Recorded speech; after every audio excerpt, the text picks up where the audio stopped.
Hi, everybody.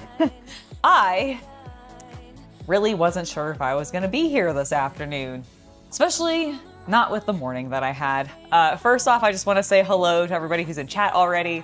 Havman, to Alagas, and to Rob, to Milk Cricket, to Yibarino. Hello, hello, hello. How are we all doing? I am still a little shaky, actually. See, I don't even know if it was. I want to go ahead because I've seen some people speculating. I've seen a lot of people speculating that, oh, Games Workshop has come after you. And while I do understand the connection because it was seemingly a Warhammer video that did seemingly get, like, at least got us a warning at one point. It caused some sort of drama for us this morning. While I understand the connection with Games Workshop and that, I don't think it was that. I really don't think it was Games Workshop. I think it was something with just YouTube's AI. Like, there's an algorithm that goes out there and it's just scanning for this stuff constantly. Turn the music down. Oh, too loud? Oh, I'm so sorry. Hold on. How's that? Is that way better? Are you switched to the right mic? I think I am. I'm gonna check her out.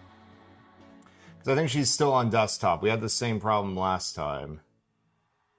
No, it doesn't. No, I'm on the... That should be desktop. Hello, hello, hello. Is my mic on? Oh, my mic's on, that's why. Oh, yeah, that's what it is. Okay, sorry. I guess I'll stand a little closer. That way, you're louder. Okay, I think that's fine. I think it was more just that the music was too loud. I think that was all it was. Okay, sorry about that. No problem. So yeah, you're totally fine.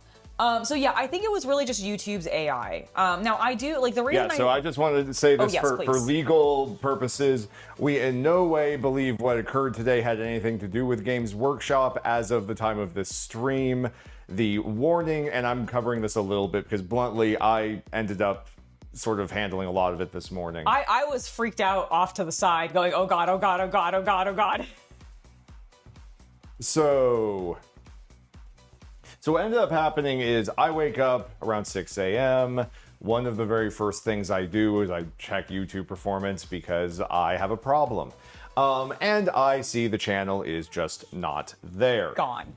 Completely gone. So we log into email to see that there is an email from YouTube. It's in the short that we shared earlier today on the channel. Saying why the channel had been suddenly with 0 strikes or warnings. Yeah, that was the weird. Just stricken from the earth. And of course, we immediately put in for a appeal. Mm-hmm. And I mean, we put in for this appeal at like 6:30 Pacific time this morning. Mm-hmm.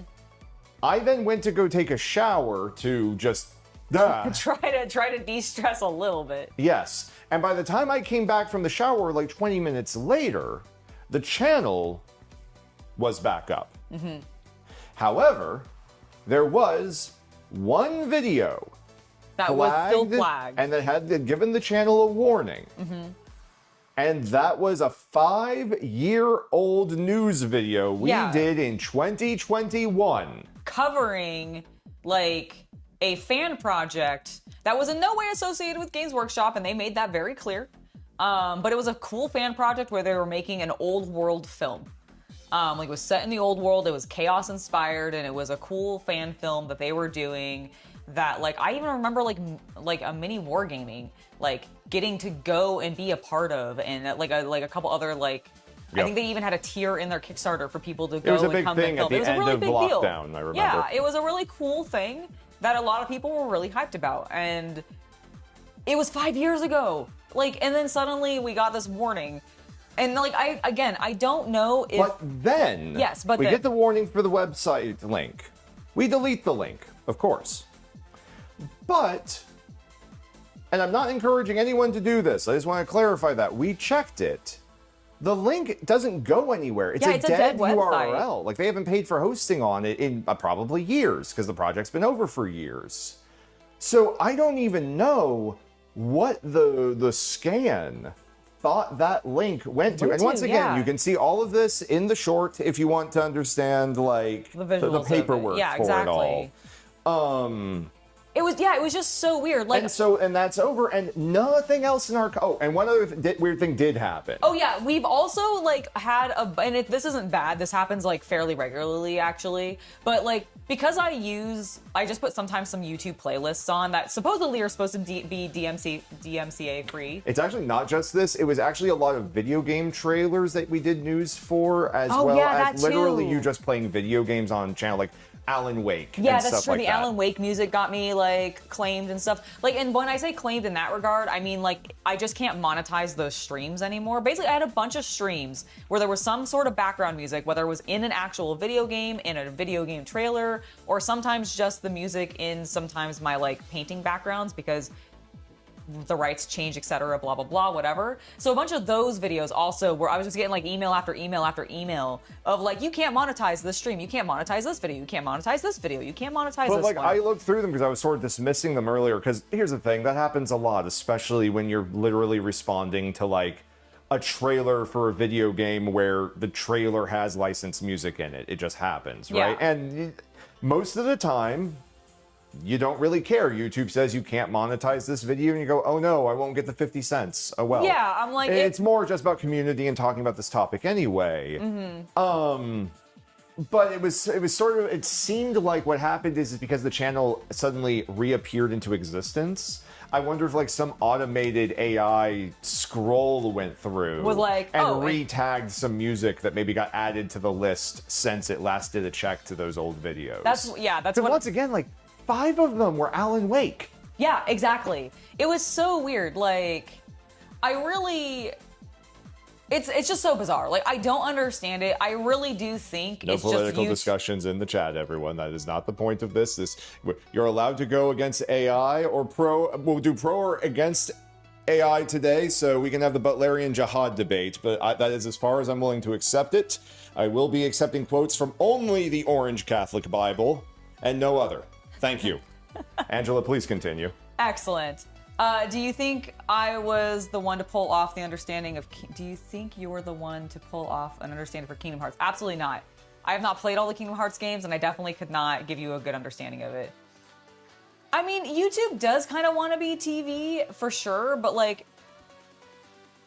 the thing is like, I try to keep... Like, I legitimately try to keep my content PG-13 on YouTube.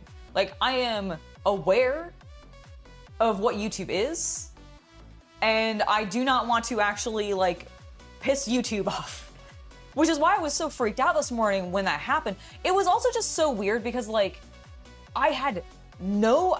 normally, from my understanding, normally when a channel gets deleted, either there is something, like, horrendously egregious that is suddenly on there, like, insert whatever egregious thing here that would get a channel like just permabanned immediately with no warning.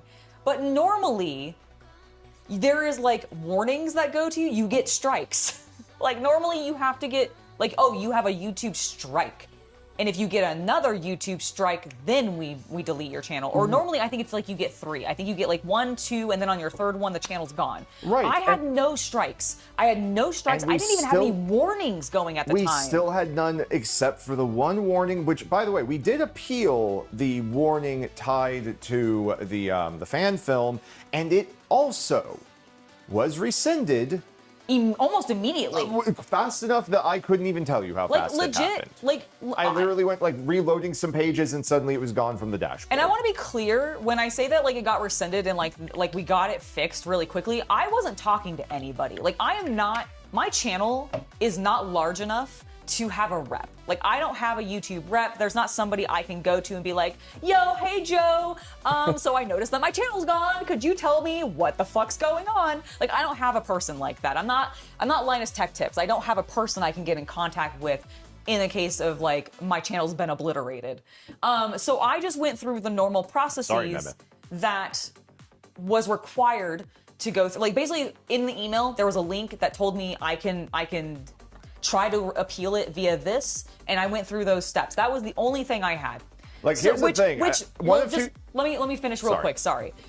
Which the point of why I'm talking about this is because what that tells me, at least what I think it logically tells me, is that YouTube's AI is doing something weird because they have staff who are available and on hand who can help small channels like me who aren't even 100K get reinstated because they know their AI is going nuts. Like, and that's why I think it's really just like, I think YouTube's AI algorithm went crazy and just saw something or presumed something, misinterpreted something, had a freaking hiccup or whatever, and just obliterated us for no reason. And then somebody on the back end went, oh, this is actually not a problem at all. The AI was just completely borked on this one, reinstate.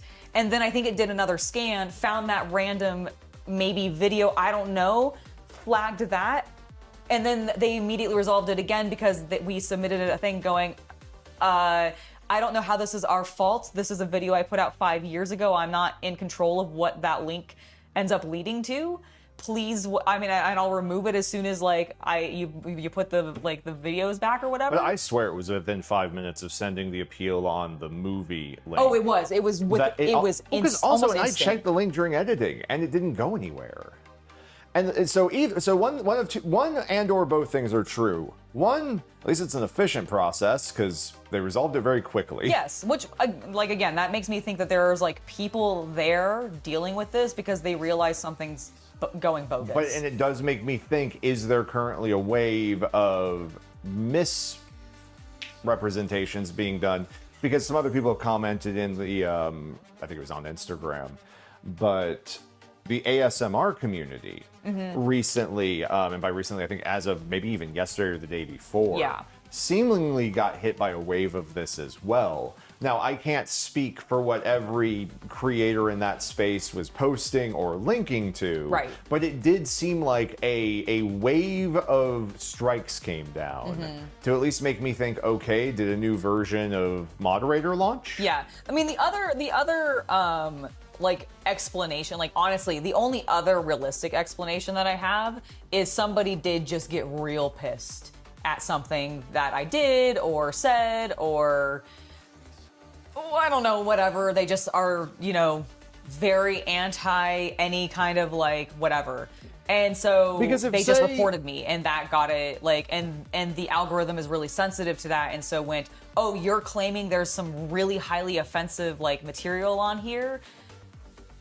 Cool, we'll just bomb it and then they can appeal it and we'll figure it out from there. But we're gonna remove this so that it's not a threat, quote unquote, to anyone in the meantime while we're figuring out whether or not you're telling the truth. It also is... Sorry, like my brain is going like a million places with this. Oh yeah, no, the problem is we don't know. Yeah, we don't know, and we probably never will actually know why the channel got deleted. All right, just to speak in vagaries for a moment. Some of you might go, well, is it because of all the times Angela interrupts a video when she's sitting on a table? Right. If you know what I mean. And it's like, if it was, why isn't every video that has that flagged? Yeah, that's the thing, is like, So I don't know. I don't know. I genuinely don't know. Hello to everybody who's just joining us. We're talking about why my channel got temporarily deleted for seemingly less than 24 hours. Yeah, I was gonna say, I think it was gone for 7 to 8. Yeah, I think it was because gone. I woke up at 6, I discovered it by 6:05, and I'm pretty sure it was even clear of the warning. By like 6:50. By 7. And then we had a whole bunch of like, hey, all this music you listened to 3 years ago is unmonetizable. Right. Yeah, I mean, I do, like, I feel like the two main likelihoods in my head are either YouTube algorithm went cray-cray and just decided, holy moly, this person can't possibly be doing anything but illicit things, ban her. Or somebody got real butthurt about something and decided to report my channel even though I'm not actually breaking any rules. So so I got an email about the channel being deleted, but I had no strikes. I had no warnings active on the channel at the time. Like, I have gotten warnings in the past, one of which was definitively my fault because I just didn't vet something that I had put into as a link. And I didn't realize there was explicit content on there. And I was like, yeah, that makes sense. I should be punished for that. I had like a warning for like 2 months or something. Like we had a pretty, like maybe 6 months actually. But at the time that the channel was just like, I got the email of, hello, your channel has been deleted. I know this must be upsetting for you. That was really, I understand why YouTube's saying that, but it was a little condescending. I was a little angry about it. Cause I was like, yeah, no shit, it's upsetting. You just deleted my channel, which I've been working on for 6+ years, and I'm like nearly, like I'm like almost 20K away from 100K, finally getting me that beautiful, glorious plaque, which I've all done organically, which would be just so cool. So I was really upset, you know? And so like, yeah, I had no warnings, I had no strikes, it was just spontaneous delete. And which is why, again, I feel like it either has to be somebody reported me because they were just mad about the type of content I make or whatever, I don't know. Or YouTube's AI is getting some algorithm updates and that it's being like hypersensitive and it deleted me for that reason. I don't know. So to answer Zonzilla's question of are there any videos missing after the temporary deletion, not as far as we can tell. I haven't seen any. The channel bluntly has, not counting streams and shorts, I think it has over 1,000 videos. Yeah, so like, and so I wouldn't, if they don't tell us that they deleted one, and it wasn't like one I definitive, you know, it's one of our top 20, so I remember it. Yeah, it could easily disappear. It could disappear off there, and I wouldn't remember. But, yeah, I like. But once again, I don't think anything modernly has disappeared. No, and there's been normally, no major changes or exactly, anything. and they normally do tell you when they delete something, because like I have had like shorts removed and stuff before. They're like, we've deleted this short because it's inappropriate or something like that. Too short of shorts. Yeah. So like I've definitely had that happen. Oh my gosh, Captain Comic Geek, thank you so much for the $5 donation. Stupid robots, I agree. I really do think it was probably the AI. I think because at time, literally yesterday is when we heard about the ASMR crackdown. Right. Which makes me go, okay, I was already paranoid that there was a new admin floating around. That's true. Like, and that's the thing is like, we were like, I think the reason we honestly didn't freak out more because frankly, and I want to just publicly say thank you to Chaos Cultist because he honestly did actually handle a lot of this and he handled it so well, it kept me very calm. I did have a cry moment because I was just like, this was like this was before the appeal had been fully submitted even, and like, I was just panicking of like, oh God, what if it's something like that I actually did, like what if I actually did something wrong? And now I've completely tanked like all this hard work that the two of us have put in for like multiple years of our lives. And we both like are very passionate about, and I'd be so devastated to actually lose because like legitimately, like everybody who watches, everybody who supports me, like. Is your chat on the correct setting? No. Good call. Thank you. Sorry if we missed some of your messages. Angela had the wrong settings on. Yes, I had the wrong settings on. Sorry about that, everybody. I don't think I missed too many people because I was seeing a bunch of new people come in. Cool. So I think it's actually okay. But yeah, like I would be very upset because it was all very organic. Like it took me years because it was so organic and everything. So I just really appreciate you guys all being here and supporting us, and just thank you. And I see that I now have to open 2 packs. Okay. Thank you, Havman. Yes, thank you, Havman. Thank you, Captain Comic Geek, for your lovely donations. Let's go ahead and get some packs opening. Yeah, like, I mean, I don't really feel like I've made a huge amount of mistakes. Like, and I feel like the ones that I did accidentally make, like they called me out on, they gave me warnings, I fixed it, and then we resolved it. Yeah, did we actually say what the one true warning we ever got was? No, I don't think so. We've mentioned it before, but basically we linked to a partner's website, and this partner does content that YouTube doesn't approve of, and we didn't know it was literally on their homepage. Yeah, and so technically our description had a link to a naughty place. Yes, and so and that gave us a warning, and that one was legit. That one was legit. And exactly. I understood that one. All right, let's take a look at these cards that we got. Speed Jill. Law. Jesus! Don Quixote do Flamingo. Let's show them what we're made of. And what we're made of, boys. Moji and Kabaji. My least favorite design. Haniabo. I know, like, and I'm so sad about it because, like, I really generally love Egyptian-themed things, but this guy is so gross. Like, he's so ugly. So gross. Hammer rifle. Monkey D. That's a weird Monkey D. Luffy. He's good. Yeah, he is. He's all slimy. He's poisoned. Oh, cool. An ace leader card. I don't have that one, so that's cool. Right? Yeah, that says leader. We've got Moby Dick. Moby Dick. And San Juan Wolf. San Juan Wolf. Won't want. All right, so not a great pack, but that's okay. We have another opportunity. No, nothing got hacked. Also, we have authentication on pretty much everything, so it'd be very difficult for them to do it without, like, literally cloning her phone. Yeah, I really don't think that we got hacked or anything like that. I think it was just the AI, because okay, so just to clarify, like, a lot of the ASMR channels, like a lot of the girls who do like ASMR speaking content and everything, they got hit recently, and a lot of it was because of links that they had in their link tree or other types of services like that. And so a lot of them were getting banned for that kind of thing. And so we were worried maybe that could happen to us. Like, let's not go into all of it.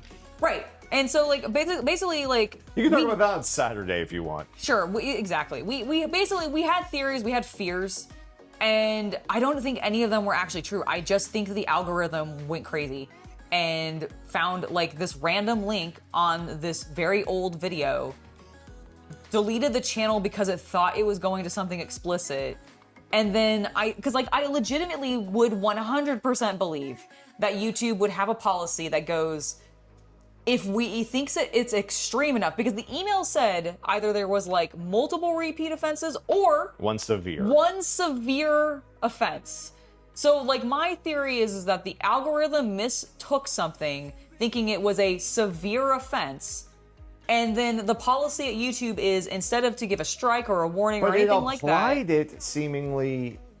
If that couldn't have been tied then to the fan movie, because the fan movie was still a warning after the channel was reinstated. Well, so what I think happened, I have an explanation for that, or at least a theory as to the explanation for that. So I still think it could have been the video.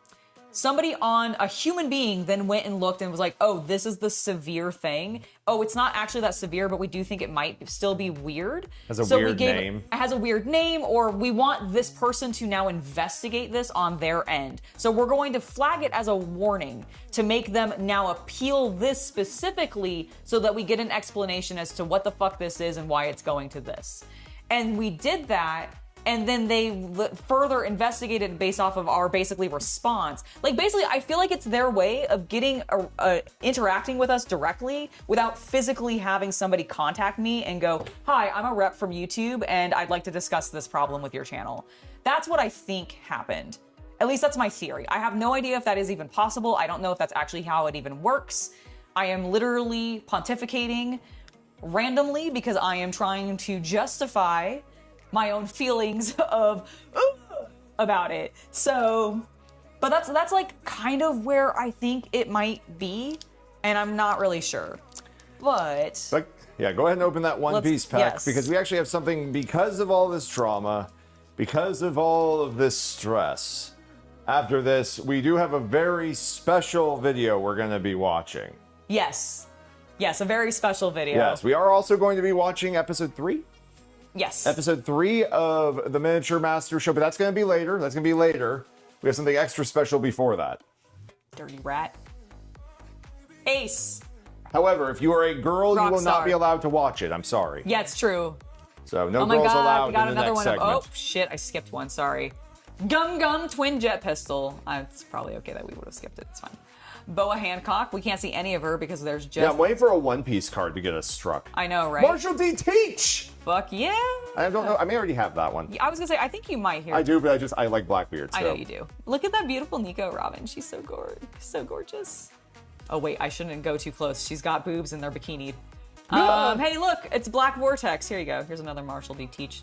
Then we got a lovely... Ew. The Monkey King. Monkey D. Luffy. Hey, And we a got an Kuzan. Admiral. Kuzan. I think we have this one though already. Hey, you always need more than one. I mean, that's fair. That is fair.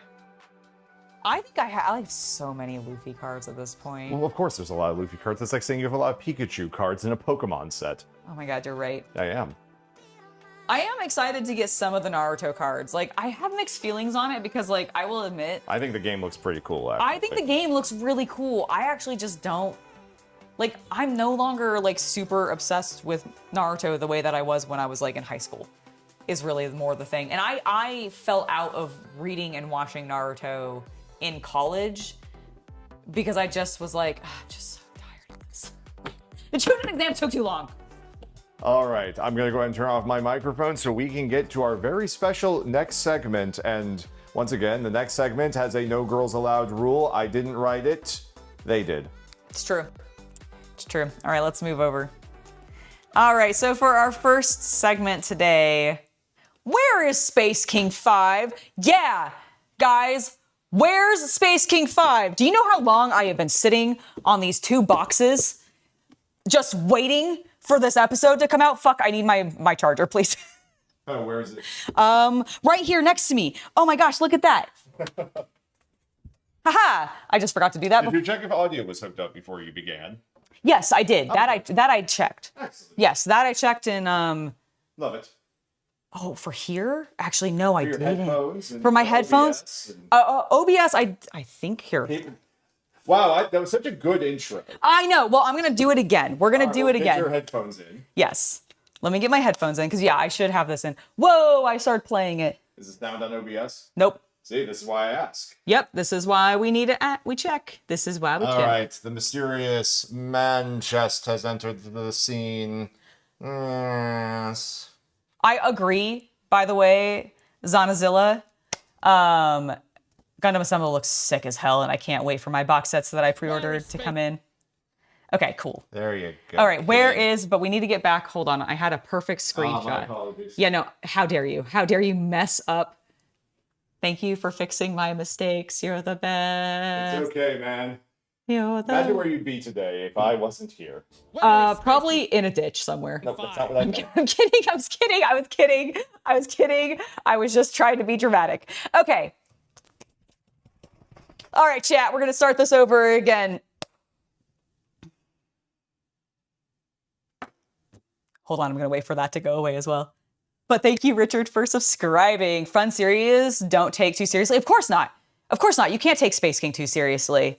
But I do want to know, where is Space King 5? Because, boys, I have been sitting on these models for so long, waiting desperately for you to put out a new episode so that I could actually, did I grab the right one? Yes, paint this one, the unpainted one, in some sort of fun style, maybe with lots of pinks and purples. That sounds really fun.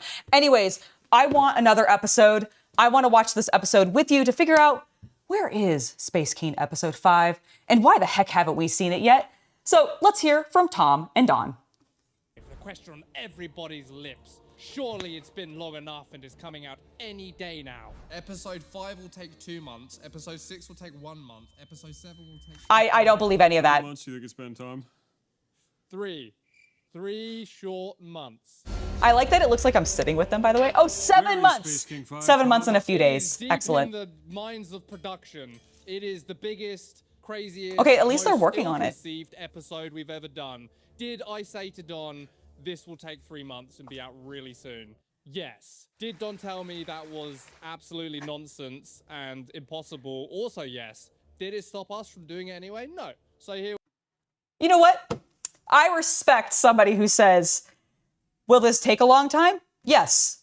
Should we not do it? Probably not. Gonna do it anyways. I like the gumption. I appreciate these gentlemen. I am a little sad that it took them 7 months, but I also want to say this right now. I know animators. I've seen them in their natural habitats. I've gone to school with them in their early larva states where they have no idea what they're doing yet, but they're so ambitious and excited, and they have such grand and glorious ideas. And then they actually get to the process of doing it. And then they go, oh my fucking God, what am I doing? This is going to take way longer. And I appreciate the fact that this stuff takes a long time. Like, as much as I'm joking immediately off the bat of being like, come on guys, where is it? How dare you make us wait? I want to just say that I have absolutely 100,000% respect for everybody who is working on this project. I completely understand why it might be taking you a really long time. I mean, every episode that we have gotten so far has been more and more ambitious than the last. And I imagine they might talk about that a little bit, but I appreciate them. And if they need more time, I get it. Take as much time as you want. I just want a glorious product at the end. And then I want to be able to finally unbox these bad bitches. Ugh. All right, let's get back to the video.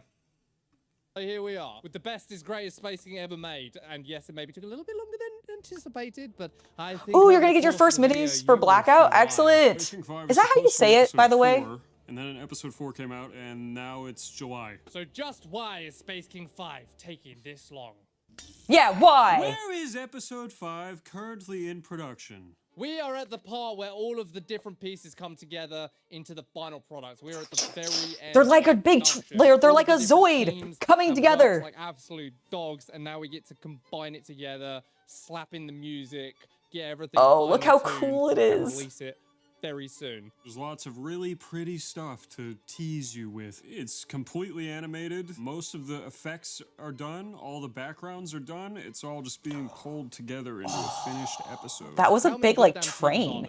There's script writing, there's animatic, there's asset production, there's animation, there's rigging, there's special posing, there's backgrounds. So much stuff. There's animation, there's comp, there's FX, there's sound effects, there's music, There's voice acting. and then once all of those Voice acting. individual parts have gone through several rounds of notes just to make sure it's fucking tip-top, you have to combine it together at the end. And that's where we're at now. And it's very exciting. What are you most excited Very exciting. for people to see? I am very This episode excited. Is gonna be a fucking action bonanza. Dare I say bonanza?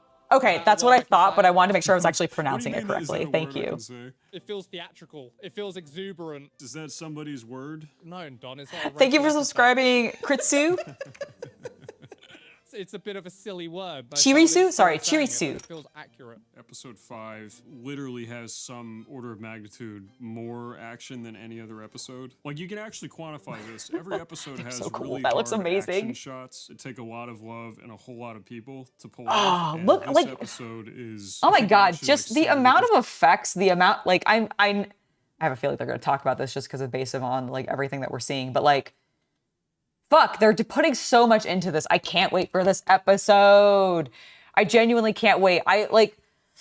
Oh, it's such a good series. It's such a good 80% series. It's so of fun. those Wouldn't be an exaggeration. It's very, very stupid. It was a bad idea. In terms of production, Very, very stupid. Very cost, bad idea. And like every Maybe- single maybe a part of this smidge. episode was really stupid, and a studio would never have let us made it because Okay, I actually want to say that the dumb thing is not so much that it's taking this long and the idea of what they want to do in the story is a bad idea because of how long it's going to take. The bad idea, gentlemen, was simply telling your fans, oh yeah, we're going to have it out in 3 months. Just don't put a definitive time. Don't promise them a specific date, because if you do that, then they'll be like, excuse me, you said it was going to be out at this time. Where is it? Excuse me, we're now past that time. Sir? You said. So just maybe don't do that in the future. But otherwise, honestly, take as much time as you need. I just want peak Space King goodness. And I know you guys can deliver. it was so fucking expensive and difficult. Space King is a universe that is always at war, but I don't feel like we've ever really seen what that looks like. Every episode we actually haven't. I wouldn't say that we've had like war happening. The Rudolph episode most recently was really cool, but like this episode fully embraces what that looks like and just how fucking. And I can't wait, which is why also it probably took so long. As the budget affords, of course. Yeah, it's going to be exciting to actually have an episode with war in it. This episode is probably the most lore-rich episode. Oh, dude, 100%. Like, the amount of Lore-rich, he concepts says. and fun stuff That's that we've exciting. introduced is several times more than any other episode. What can you safely reveal without spoiling anything? The squad are transporting a holy weapon of incalculable value across War World, a world always at war. One of the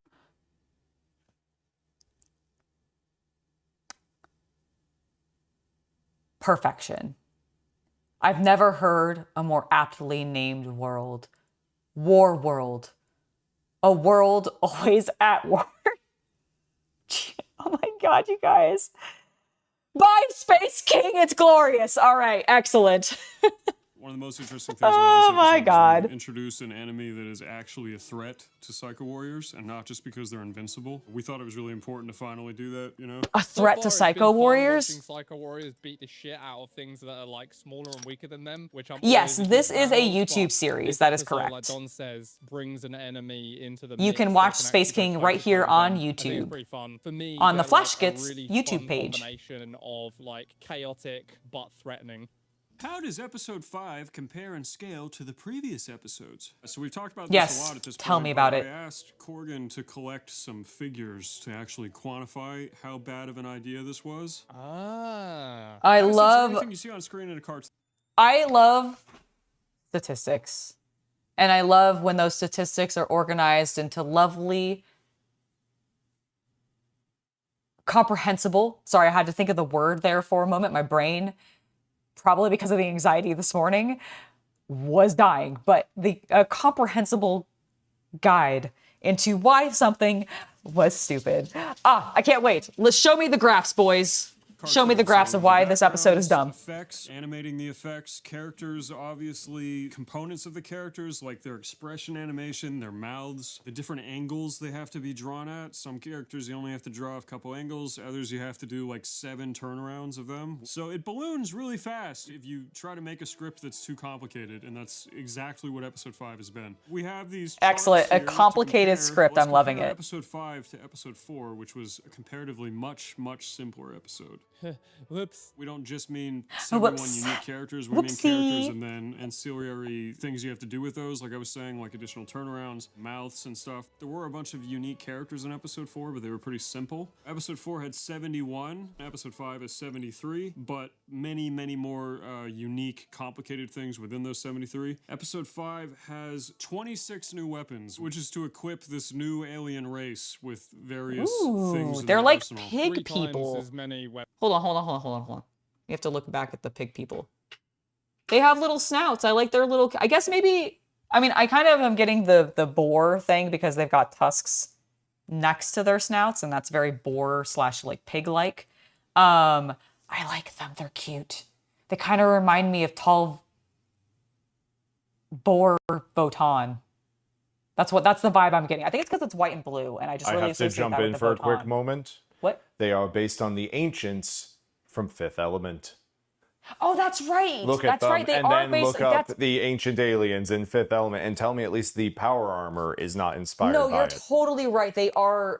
It's very inspired by it at minimum, especially with that power armor. You're totally correct. Ooh, you're making pancakes? Heck yeah. Am I still anxious? Yes, Jack.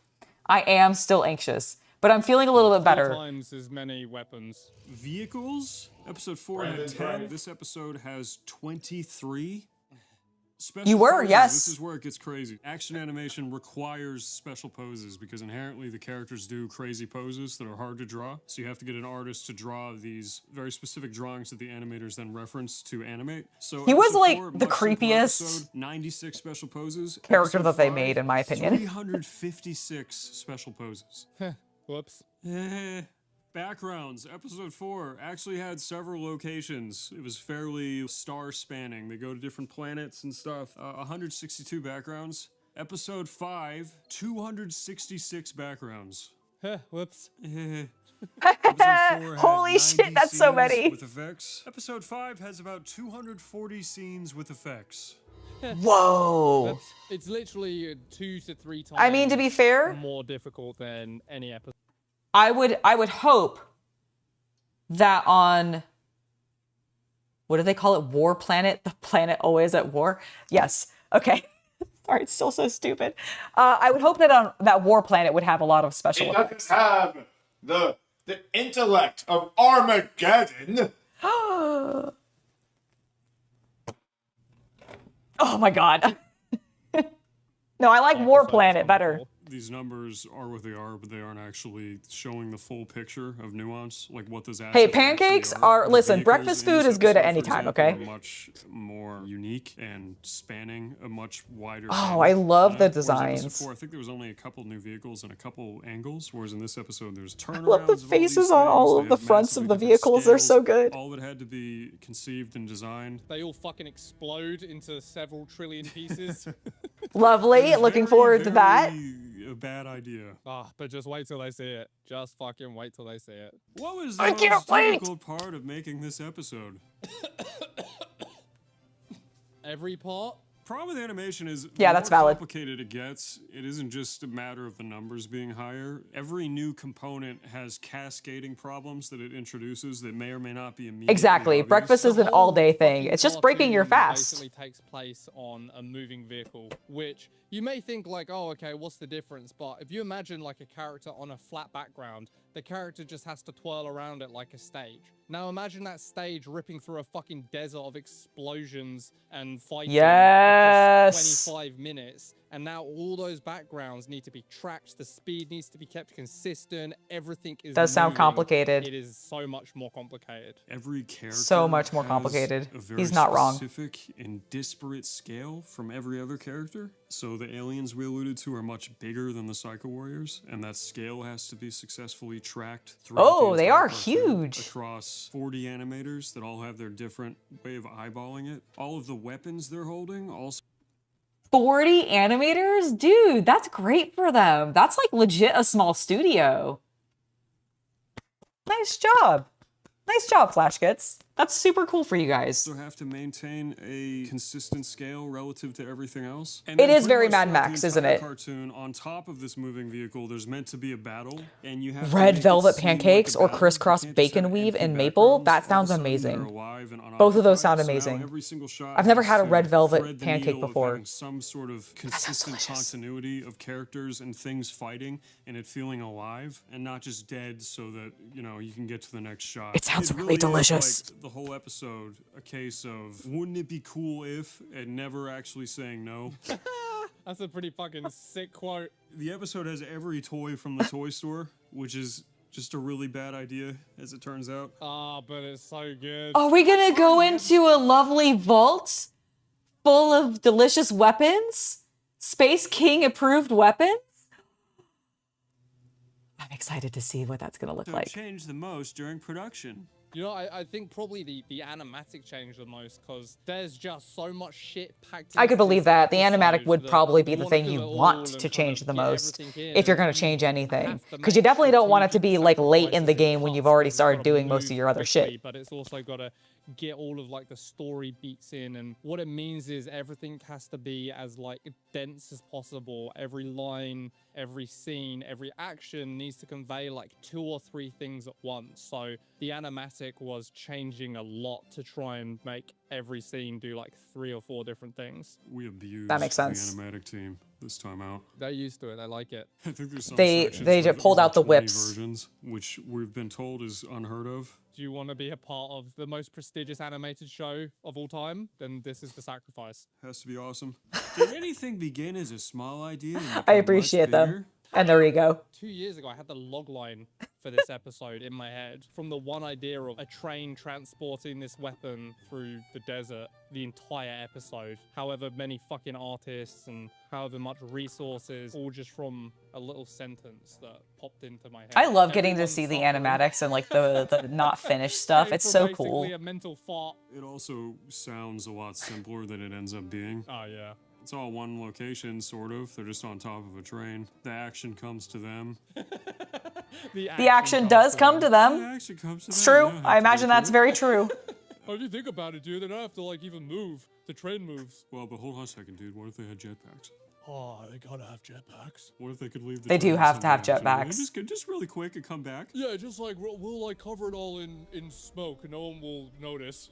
It'll be fine. Yeah, we'll make a bunch of smoke and it'll make it easier. Let's give them jetpacks so they can go to the enemy. I don't think Oh, smoke's well, how are actually the that enemies gonna, like, easy get them in if they're animation, the air? honestly. Dude, what if the enemies have like chain hooks? Chain hook spears.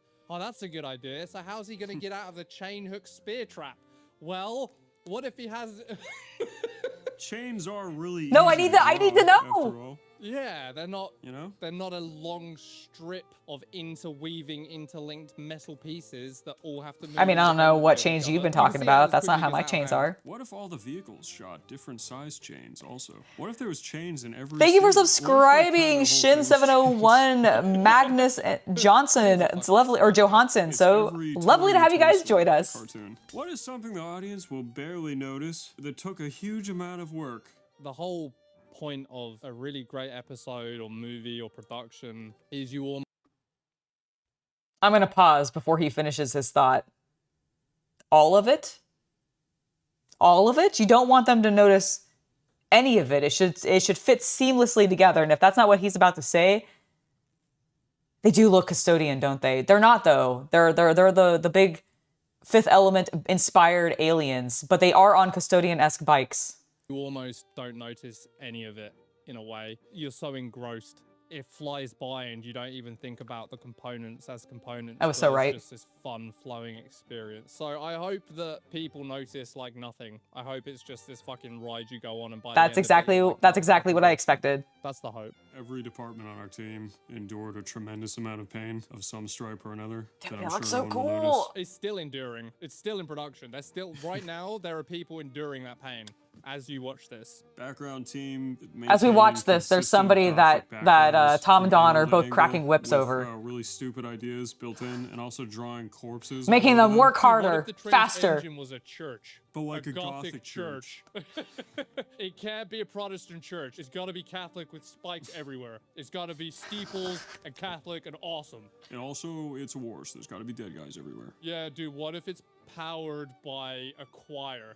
What if it's powered by 200 guys singing? It was literally every team had a problem like that. The background one is just the I easiest actually to don't explain. know what their What is the inspiration strangest production is problem we like ran on a into? like a There were aesthetic actually level stranger is ones, but I won't like spoil obviously the they're content, so what I riffing will Warhammer share because they're big is Warhammer how do you nerds. make a rapidly But I don't actually know where like moving their background look style of really sick, animation which is something is we haven't derivative done of. before. But the background team and After Effects team nailed something that looks really cool. How do you fit something so big inside something so small? Oh. Oh, Looking it's a back, good. what did you do That is a good differently one. on the earlier episodes? I think like the writing on the episode only gets better and better. I would love to like be able to look at those episodes and see what tweaks could be made to make the writing as succinct and like good as I feel it is in this episode. I feel like this episode's I do writing feel like they've is been probably pretty the good best it's been. One consistently, benefit like of making with an episode improving. we never should have made because it's too ambitious is all of the building it's forced us to do with our studio and team. So yeah, like if we had to make episodes 1 through 4 tomorrow, I think it would be way smoother and easier. And obviously Dude, many what of a- them have been This would be a complete waste of time and resources and money, frankly.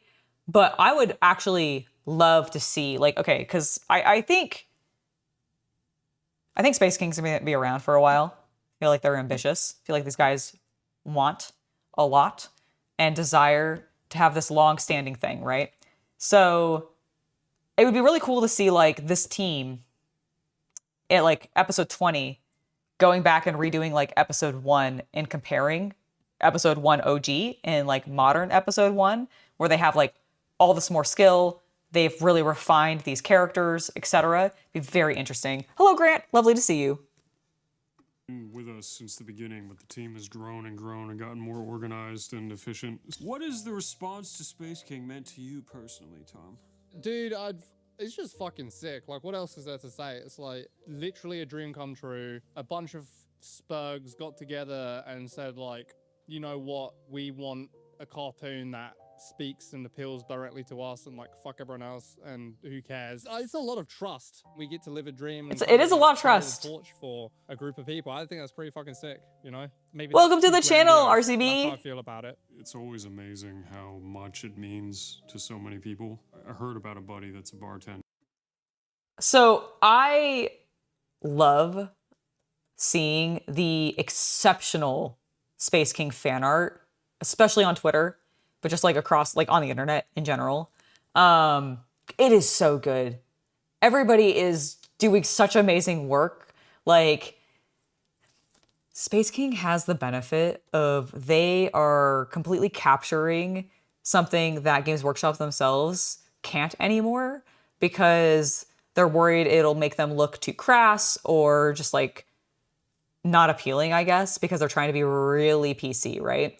And the vibes of Space King really gives me the like 80s into 90s into like early aughts Warhammer, where they didn't take themselves so seriously and did really goofy, dumb shit.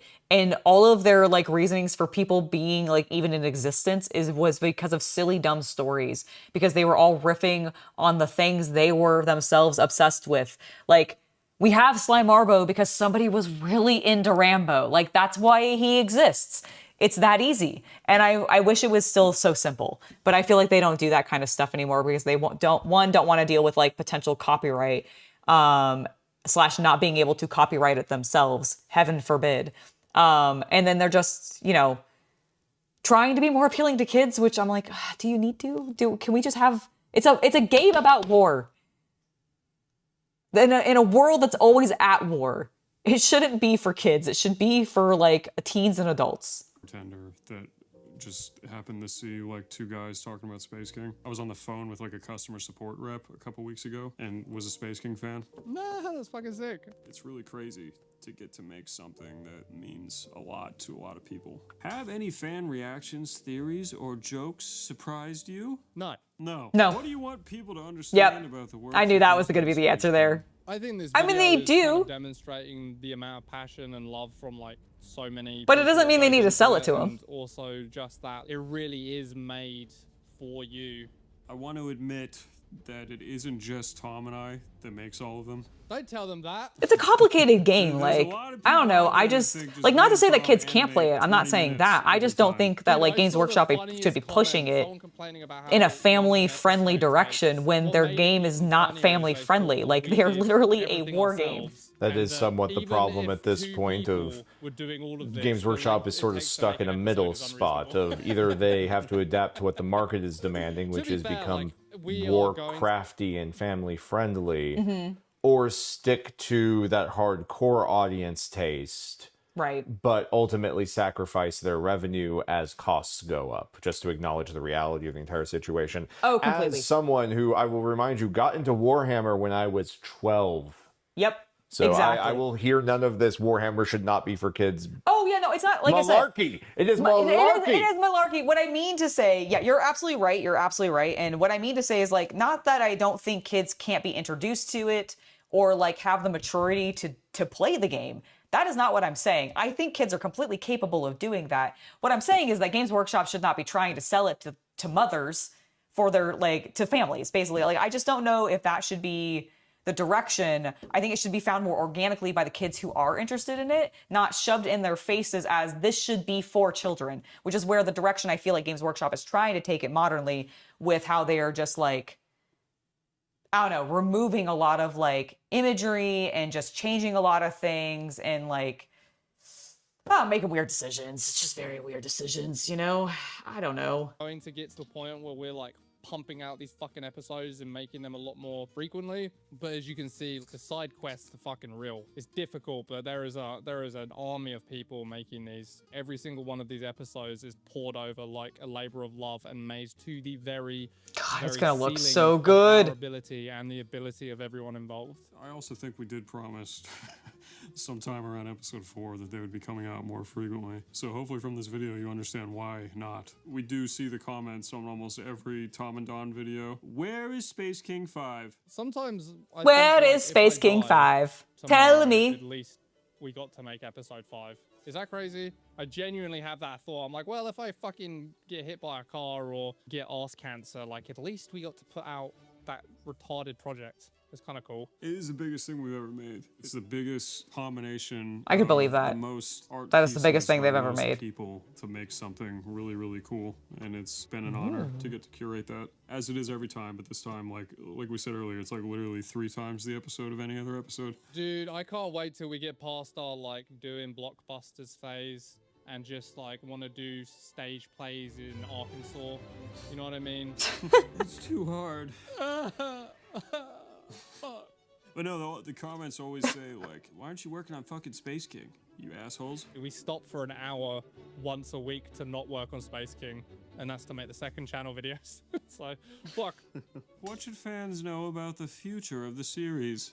Oh, man, I mean... Yeah, what's coming after Space King 5? This is going to be a fucking IP. This is going to be expansive. I want this to move into a ton of new spaces. And if they can build a 40-year empire out of 4 stupid autistic turtles that are barely different from one another, surely Space King can become like some level of phenomenon over a long period. I agree, and I hope they do become a crazy phenomenon. Like, genuinely, I think that would be so fun. Because yeah, we make IPs out of really bizarre, silly concepts. And why can't this one be one? In the oven right now. Dawn's pregnant. We wanted to reveal it here on this video. I just don't know what to say. You're probably overwhelmed with joy. Can we give them a release date for Space King 5? Or do they need to wait for the animated short that comes out in a week? In 1 week's time. Yeah. Okay, hold on. When did this video is a few days old, I think. 6 days old. So, does it come out tomorrow? I think it comes out Saturday. On Saturday? Okay. Very Yeah, exciting. I think they do. Check our main channel that many of you still don't know exists, and keep an eye out for the first piece of... Yes, so hold on. I want to go back because somebody was asking earlier, like, where can they watch this? Yeah, I think they do. Check our main... So, Flash Gets.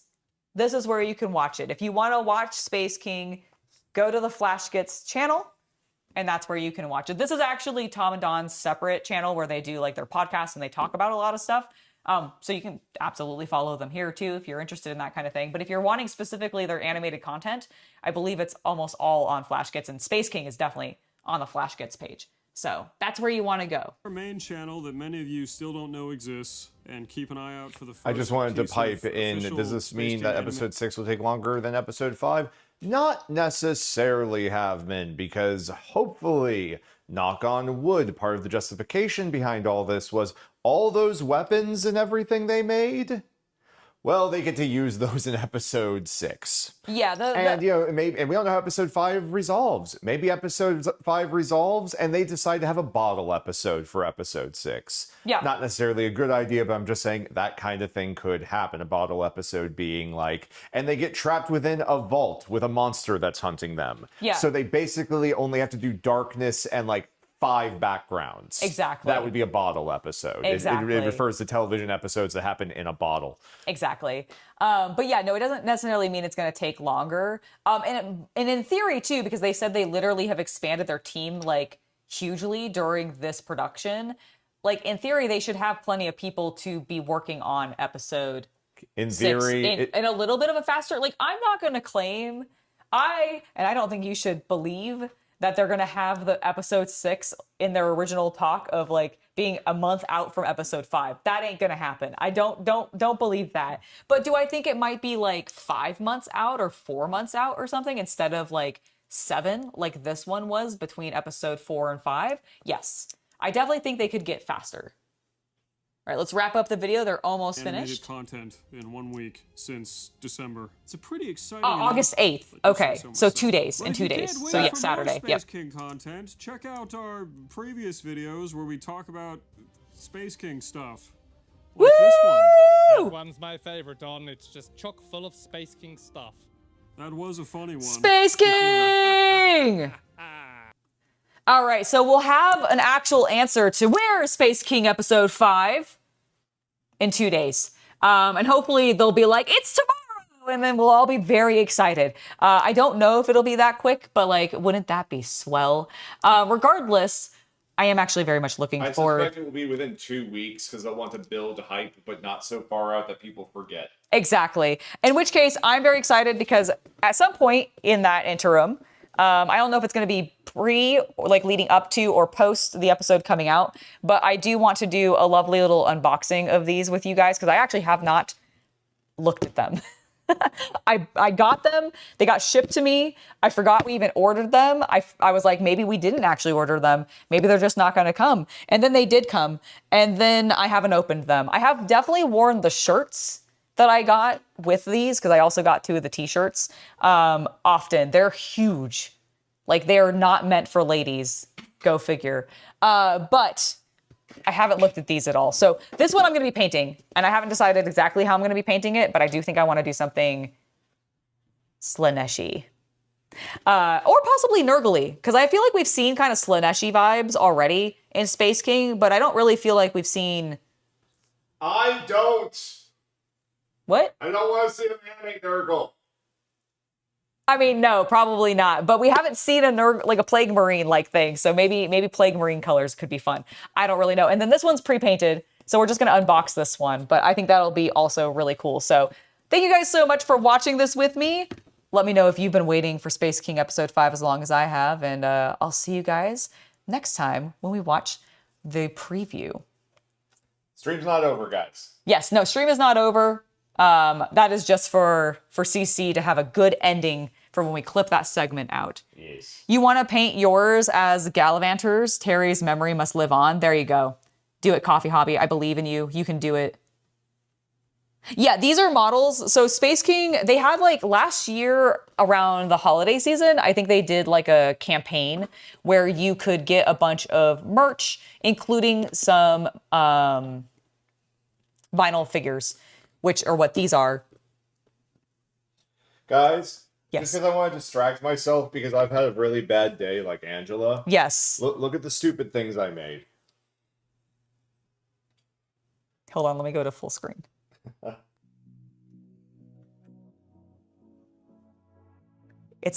Hold on. There we go. Yugi boy. Yugi boy. You will never defeat me in my Millennium Eye. I am not going to attempt the voice of the character who wields the Millennium Rod. For that, would risk cancellation again. Well, who? I believe they're Egyptian. Ah, okay. Yes. Got it. And they have a 4-kids dub, so you put it together. Yeah, that's valid. Which character is it though? Is it Malik? No, Malik has something else, right? No, Malik has the necklace. Oh, he also has a necklace? His is like the chimes one. Oh, yeah, that's true. You're right. He does wear that around his neck. Okay, Yes. That makes sense. And then the rod is like in the hands of a priest or priestess. And then Oh, Yugi I has vaguely the recall that, and he's got the puzzle. And I think I'm still forgetting like 2 or 3 of the items, but Yeah, I was gonna say there are definitely I think more, there's aren't 7, there? But There are that many? I didn't realize. I only remembered, like, I've not watched a huge amount of Yu-Gi-Oh! Like, I've mostly watched abridged and or, like, random episodes. And a lot of video essays about Yu-Gi-Oh! But I do remember, like, Yugi had one, Pegasus had one, Malik had one. that's right, yeah. So there are 7. Okay. There's a necklace, like a choker. There's a key. There's the rod. There's the puzzle. There's the dangly charm thing that Malik has. And there's the scales. Ah, yes, the scales. Some of them came in later seasons I never watched. Okay, that makes sense. All right, well, now that we have figured out where Space King episode 5 is coming, which we still actually have not figured that out, but the Millennium Eye, you wonder if you can print some tiny ones for your Thousand Suns? Ooh, probably. I mean, just scale them down. Yeah. I don't see why you couldn't. I mean, I guess the one issue is like the detail may be lost over time, like depending on how small you go. But like, imagine scaling this down and giving this to one of your like your Thousand Suns. That would be super fun. And honestly, if you printed it in the same like bright gold, I think it would definitely work for like a greater demon at least. Oh yeah, actually, this could be cool. A nice like Zinchian demon. Oh, you could actually use this and have it be something the Zinchian demon's sitting on. So like, you know, it's the bait, it's on the base, and then he's got like his foot up on this or something, or he's standing on both feet to make him a little taller. Dude, that would be so cool. I do like the idea. Yeah, you know, I'm really surprised actually that I haven't seen more Yu-Gi-Oh scheme paints, like paint schemes for 1000 Sun. Maybe Yu-Gi-Oh and Warhammer just don't overlap enough. Give it to Magnus, there you go. You can give it to Magnus there, I like that. All right, so next up, everybody. Let me just pop over.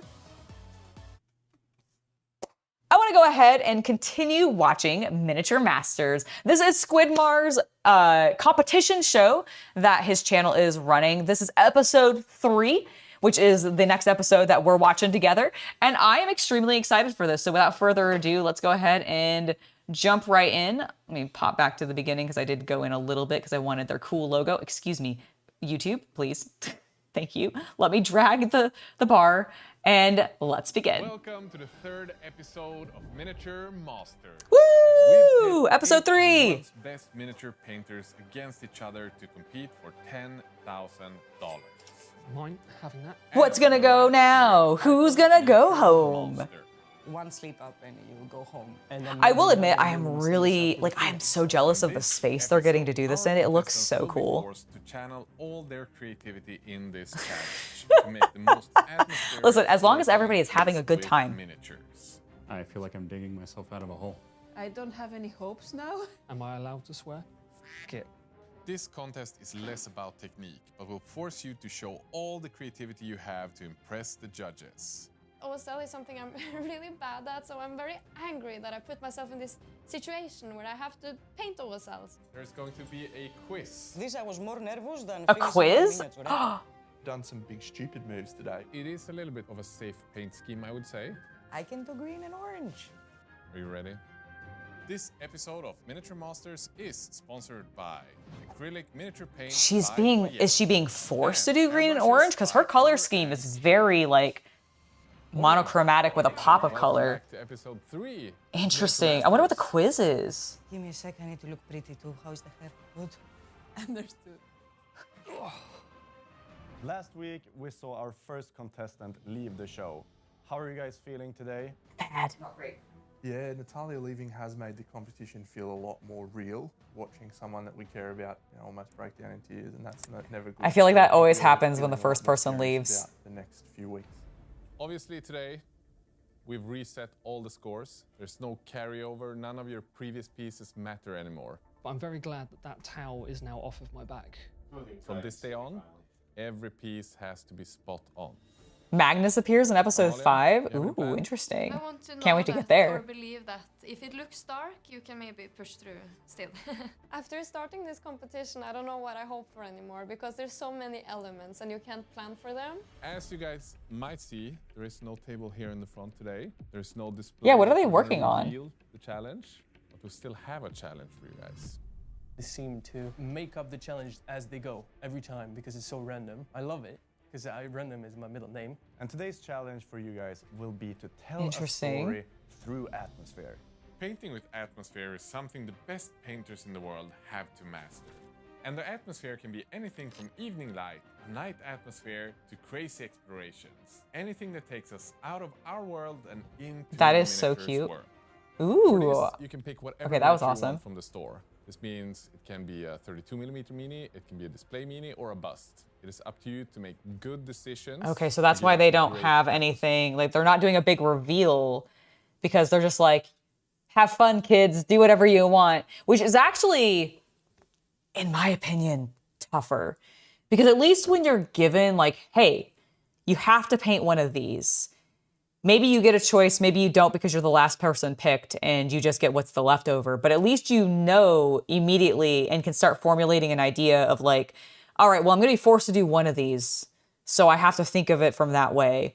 But like when you're given the entire room, of miniatures to potentially pull from, and that could be a bunch of different brands. It could be a bunch of different scales. I wonder how many of these people are going to have choice paralysis and make bad decisions because there's too many choices. It's going to be very interesting. Atmosphere. The decision is going to be super important. I'm confident. I like atmosphere. I feel confident with atmosphere. But of course, I'm nervous. I feel like all these people are going to be able to do atmosphere pretty well. Like that is the thing you start paying attention to when you start getting into competition level painting. I feel like is atmosphere. We've been given 2 airbrushes to all of you by Harder and Stenbeck. To help you guys along the way, thankfully, we've got Andy. I'd like to hopefully give you some tips on how you can marry your brush painting with the airbrush and which point to bring the airbrush in.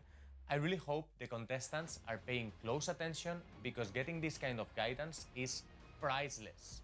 I think one of the most important uses of the airbrush is... I'm actually very curious about this myself. Set your light source. I'm starting out with a black primer on the model and I've loaded up the airbrush with some white. I think I want my light to come in from this side and I'm just going to start carefully spraying and building up the white.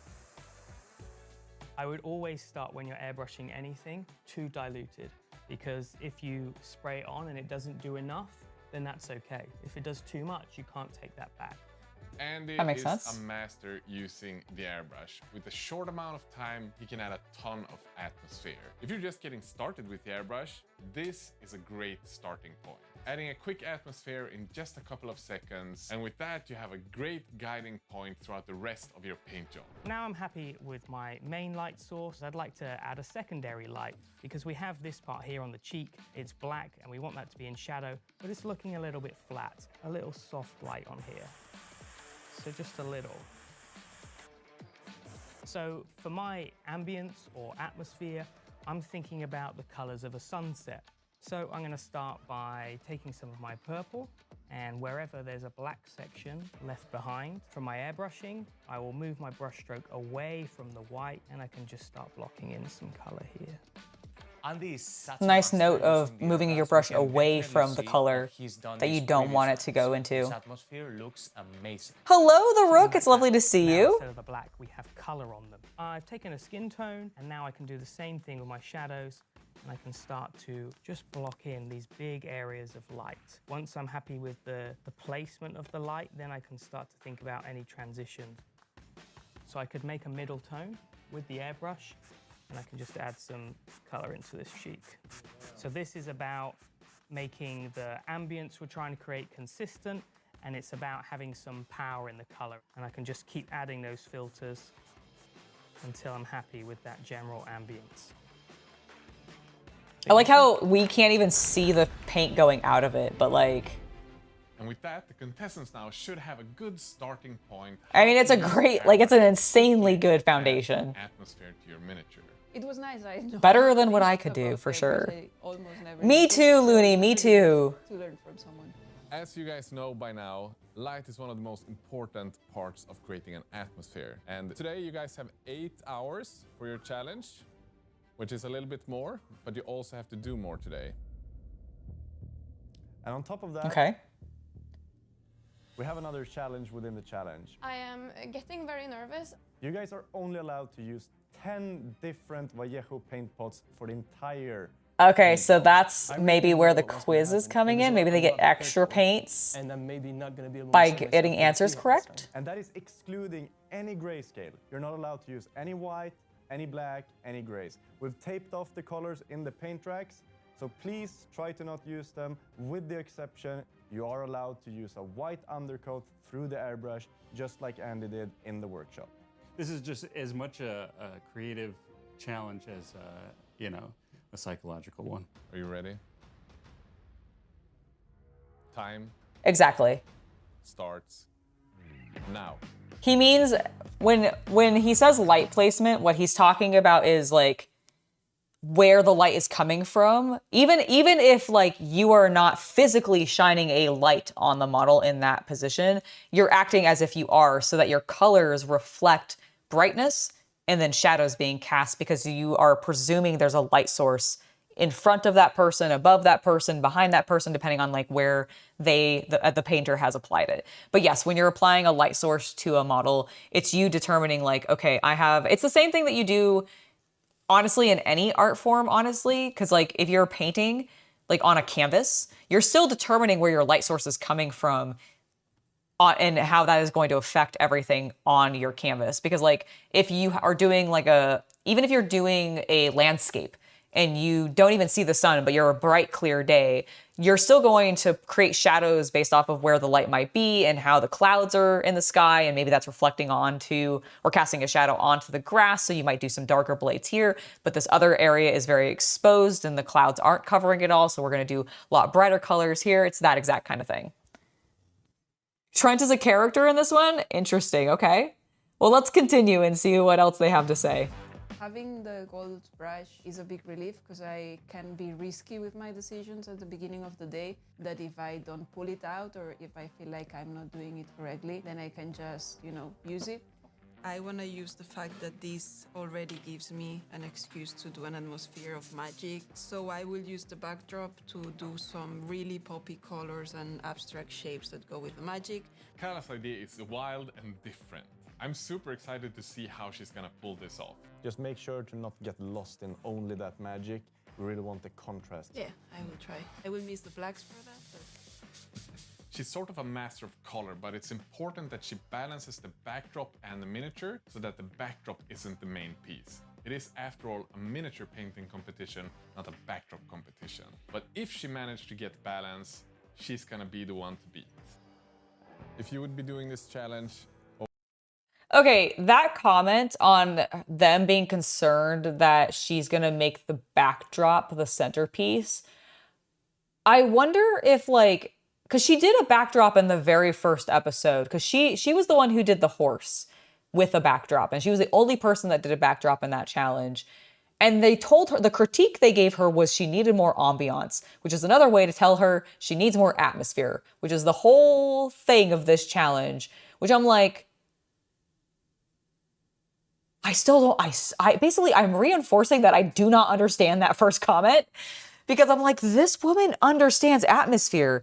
And I would argue she even knows how to appropriately apply paint to a backdrop where it's not going to overwhelm her piece. Was that your problem? Was maybe the backdrop overwhelming and lost?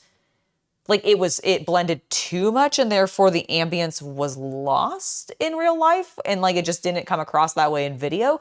I'm genuinely my brain is still thinking about it. What would be your go-to project? I think I would try to go for something that you can really play with contrast and really play with saturation. 10 pots of paint though, it's not a lot. But at the same time, I think that's more a blessing than a curse in this type of challenge. Can't overthink it. There are loads. I do think having a limited color palette is a really fun challenge, and I'd be very excited for a limited color palette in this challenge myself. In the scene that you've created. So if someone decides to use OSL as their vehicle, that is definitely something I'll be looking at. OSL is object source lighting, so it is when you have like lighting coming from a source in your piece. So for example, in my piece, it would be the flame that's shining up on the witch. And I hope I can pull it off. Okay, let's see what the contestants are doing. If they have something cool going on. Amalia, what's your plan? Yeah, no, I like this idea, Amalia. It's very good. Okay, so I'm trying to think very quickly. I love this model, and she has this like beautiful like witchy fire or something. So I want to keep the piece very magical. What's your plan with the opposing light then? The opposing light will be the fire. Okay. And it will be like green, yellow, hopefully, like kind of evil. And I want some like maybe some water around her. Amalia seemed to have a good idea. My only worry now is I do that like maybe the her idea. contrasting light might not be strong enough. And it might be placed in a spot that makes it difficult for her to make that atmosphere really shine through. Valid. Some of the challengers have been really straightforward with their ideas and they went straight up for the minis, while Was that just like, wait. Was that just like 6 or 7 Magnuses? Really straightforward with their ideas and they went... What is that? No, it's not Magnus. Okay, it's somebody on a giant owl? Is this the one it says Sonia? Is that what it says on the box? Sonia? Sunya? S-U-N-A? It's so interesting. I don't know what that is. I wonder if that's just like, is this Squid Mars? Like this, because I know he makes brushes. Does he have a miniature line as well? Straight up for the minis, while Maxime, he's been taking a long time. We're talking about half an hour in an 8-hour challenge, so that's a lot. That sounds to me like you're doing too much that's not going to have an impact. So like small glasses on a 32mm mini is not going to show any emotion. It's storytelling through ambience. I'm rooting for him because he's been very chaotic. He suffered from being fast before in this competition, so hopefully a little bit of extra time is going to help him. There's a lot to choose from. And there's this is what I was expecting. Somebody to have like choice paralysis.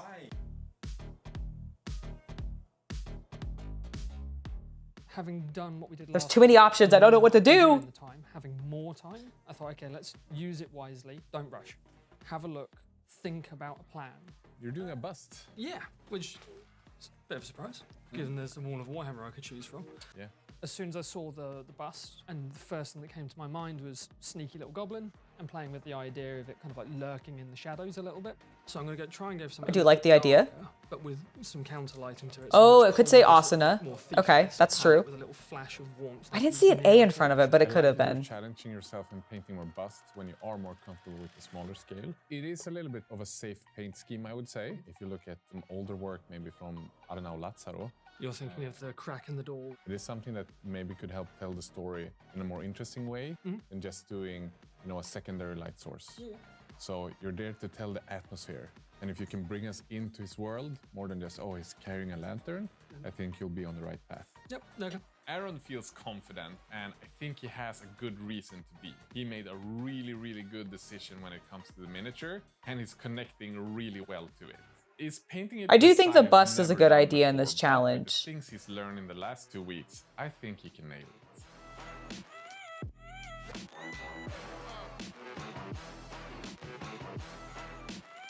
Did he just say the last 2 weeks? I thought this is only episode 3. How long are they putting between episodes? This is on a ledge over like a lava field. The orange is going to be like the heavy hitter in this piece. I'm going to go hard on the lava effect. To really make sure that that one is the strong conveyor of the story. Yeah. Well, I think it's a good choice for me. To me, that gives you a lot of time to work on the atmosphere more than work against the choice. Oh, okay, got it. I appreciate it. Thanks, guys. Josh made a really good pick in terms of miniature. It's well sculpted and easy to paint, which is great when you're limited for time. As long as he manages to get strong contrast and get all of the colors added in there quickly, it should be in a good place to hit up. The concern is will they all get strong contrast? He hasn't made the best color selections. I don't see a lot of dark colors. A week between, It's gonna okay. make it difficult to really get a good atmosphere. I chose the Hera model, this kind of like demoness with the wings. I originally had the idea of taking one of the wings off. So like I wasn't sure if they were filming the episodes more like rapidly and then releasing, like, cause I know they're releasing episodes once a week, but like the filming, like I kind of was under the impression that they did that in like 2 weeks and are now just like editing it out. You're gonna see orange in the skin and some green in the drapery. They took away my black completely and I took away the blue. So I'm going with a palette that hasn't been seen a lot from me. It's gonna be a very Anastasia piece, even if it has colors. Yeah, that's the goal, Amy. That's the goal. Thank you, guys. I am excited to see what she does with more saturated colors because she does tend to go very like kind of classic grimdark with a lot of like monochromatic pop of color. It's so unique. Now we just hope that she brings in more color than she has in the first 2 challenges, but still keeps to her style. A lot of atmosphere, but just with a little bit more color would be fun to see. Love my blacks and dark blues and grays. I love them, but I can do green and orange. I haven't done any big brain moves today. Green and orange is going to be interesting to see from her. Which is go for a much bigger model than I needed to tell the story, but it's a really cool model and I think it sells atmosphere very well. When I think of atmosphere, I think of dungeons and being in a cold, dark dungeon. The only thing keeping you alive is the torch lighting your way. So, yeah, I saw the Jargon model and I thought... Hello, Shay. It's lovely to see you. if we can get a cool dragon done. We're watching a bunch of nerds paint some miniatures in a competition show by some very talented folks. Using the torch as the main light source and creating the atmosphere with that. Trent Do you think Squidmar's sad that everybody's default is just torch as secondary light source? Like, or it's torch as primary light source and then maybe something like small reflective?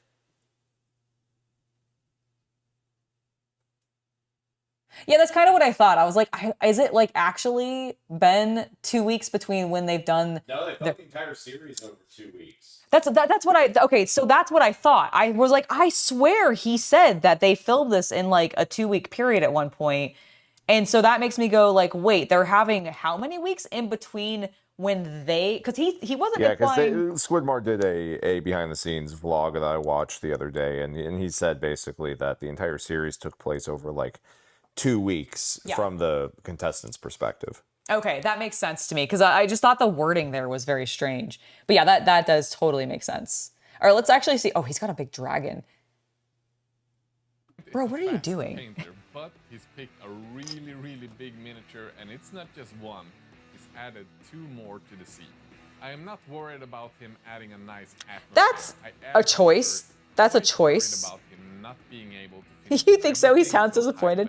Every time they've talked about it, it's like, he's like, oh, that's so boring. Everybody does that. On the other hand, and listen, I don't disagree. I do think like a lot of people gravitate towards that because it's easy. And this is a challenge and they've got 8 hours. So they're probably like, panic, panic, panic. What do I do that's easy but still interesting? Yes, dark space torchlight. That'll show atmosphere. The story is good. I'm just worried that the atmosphere might not be enough. Make sure to have a high contrast between the lights in the scene to really help convey the story. Sounds really promising. Yeah. Good luck, Mixer. Thank you. It really feels like it was to his Thank you, advantage. Tennessee Tuba 68. I am so glad to be back as well. I don't even know if it was Games Workshop, honestly. Like, I don't think it was necessarily them. Really perfect in order to compete with the other larger miniatures. I felt super confident with my idea, and thanks to the judges and all the contestants reassuring me, I can now go forward with everything. Oh no. So I just spent 20 minutes recording on the smallest bit. Of course, what happened. I threw it away, and I've lost it. So yeah, this is all going amazing for me right now. Woo! I'm not stressed at all. Carpet Monster, 8-a-bit. I don't even know what to say. The chaos of this man. Okay, Amalia, you are sitting right in front of Maxim. Okay. And I would be that person. If I was on this show, I'd be the one cursing and dropping everything all the time. Like my tools, I'd accidentally drop and probably make a loud noise with. My pieces of my miniature as I was building, inevitably I'd clip one out, it'd go flying, I'd like lose it. I would be a disaster if I was on this show. I would be such a disaster if I was on this show. How does that affect you? Does it feel like you can just get a share in your head any time, any moment? No, I'm very used to it. Like the first day he was screaming and shouting, and I think today is actually quite calm. He lost 1 piece, so that's not too bad. Okay. Yeah. At least he managed to find it. Huzzah! He found it! Woo! Oh, he lost some binoculars? Not even that small of a piece, dude. You can find it. You're good. You're fine. Chill out. For this video series, as their airbrushes are, in my opinion, the best in the world. And for this show, they have exclusively made 2 limited edition airbrushes. The Ultra is designed Oh, fancy. Specifically for the show, huh, Squidmar? You can look at this. Oh, it did. It said Miniature Masters on the side. Hella cool. That helps guide you on how far back you should pull the trigger. It's true. He is being a little bit of a hot mess. But we do love those types of people, don't we? Yes, we do. Too much paint on your Mini. On top of that, we have the brand new Infinity for those of you out there who are looking to have the most detailed airbrush spraying in the world. There is only one negative thing, and that is it's only available for 2 months from when we launched the first episode of this show. So go grab one now before it's too late. We'll leave the link down in the video. Oh my gosh, I've done the exact same thing, Schulmarker. Like, absolutely. Like, I had to do that on my flat table surface when I was building the vampire because I lost the anchor and could not find it. Thankfully, CC actually ended up having it stick to his hand because he was helping me, like, find it.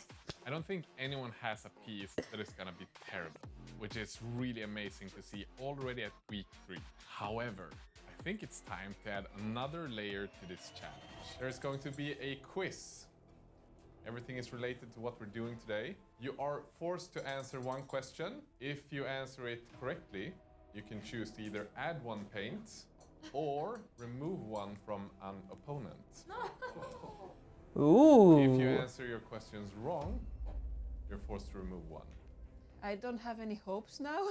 Am I allowed to swear? I would be terrible at this. I hate on-the-spot quizzes. I am so bad at it. Question each. If you want Oh, sorry, I paused by to answer more, messing with there's no my limit. headphone. So let's start at the back. Trent, from which country does Harder and Stenbeck come from? I will guess Germany. That's correct. You're allowed to add 1 paint.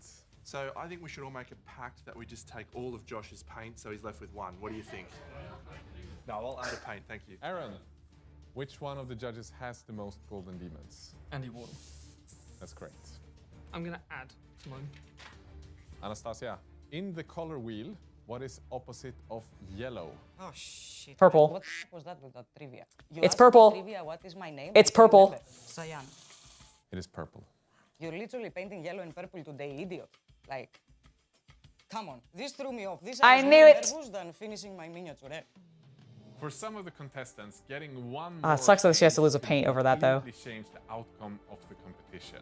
On the other hand, for some of them, losing 1 could be equally devastating. And for Josh, I think he is the person where it would matter the most to get an additional paint. Josh, on your table you have 2 airbrushes. From Harder and Stenbeck, you have the Ultra and you have the Infinity. In between the 2, there is another model. What is the name of that airbrush? I would have no idea. What? No. The answer is the Evolution. Okay. That was not what he needed.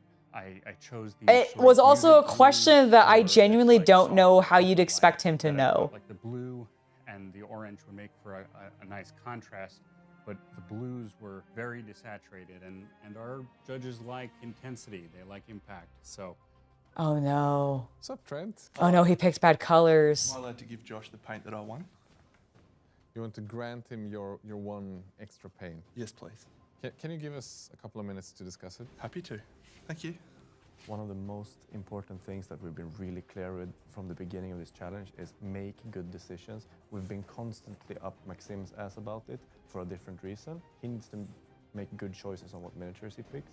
But if you don't pick 10 good colors, if you decide to pick 5 gray tones... I agree, but he just needs 1 and for some depth. My feeling is that it shows some camaraderie, you know? That would be my feeling, that Trent's choosing to help a contestant out. I think we've come to I wonder what they're gonna do. To make sure our contestants are fit to make the proper decisions in the beginning of the challenges, because it's gonna be more and more tough for every week. Yeah, tough one.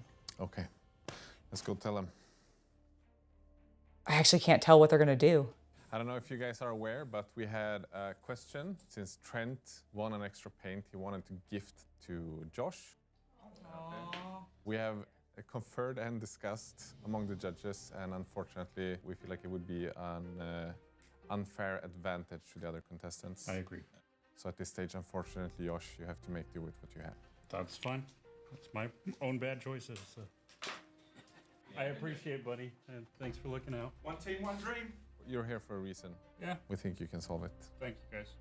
The judges did say to me when they first heard the concept, they said having too powerful of an intense light against that lava often ends up a very conflicted piece. It was actually a piece of feedback that Natalia got last week. Oh, I'm very curious to see how this goes. I'm so stressed for him now. Position. That made it worse. I've got 4 hours left. I think I could do it. I think I can pull it. Come on, dude, you can do this. I believe in you. I believe in everybody. I believe they all could do it. Only have half the time left. Make sure to paint the miniatures beautifully.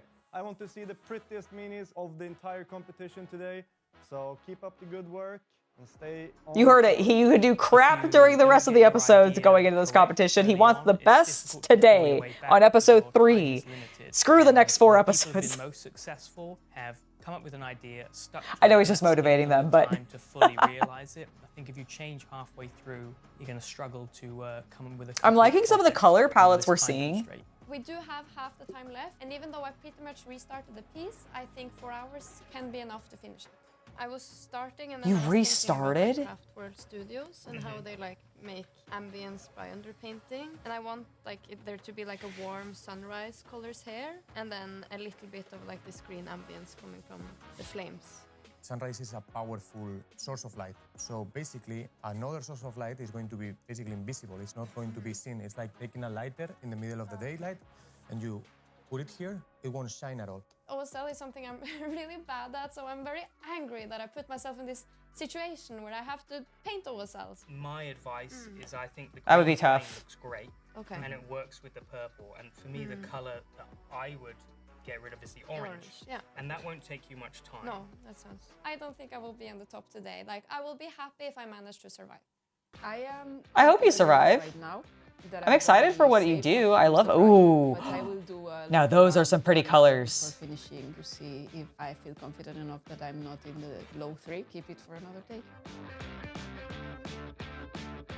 I'm liking the colors I'm seeing there. To have enough time to render the materials as better as possible. I feel like the atmosphere is there.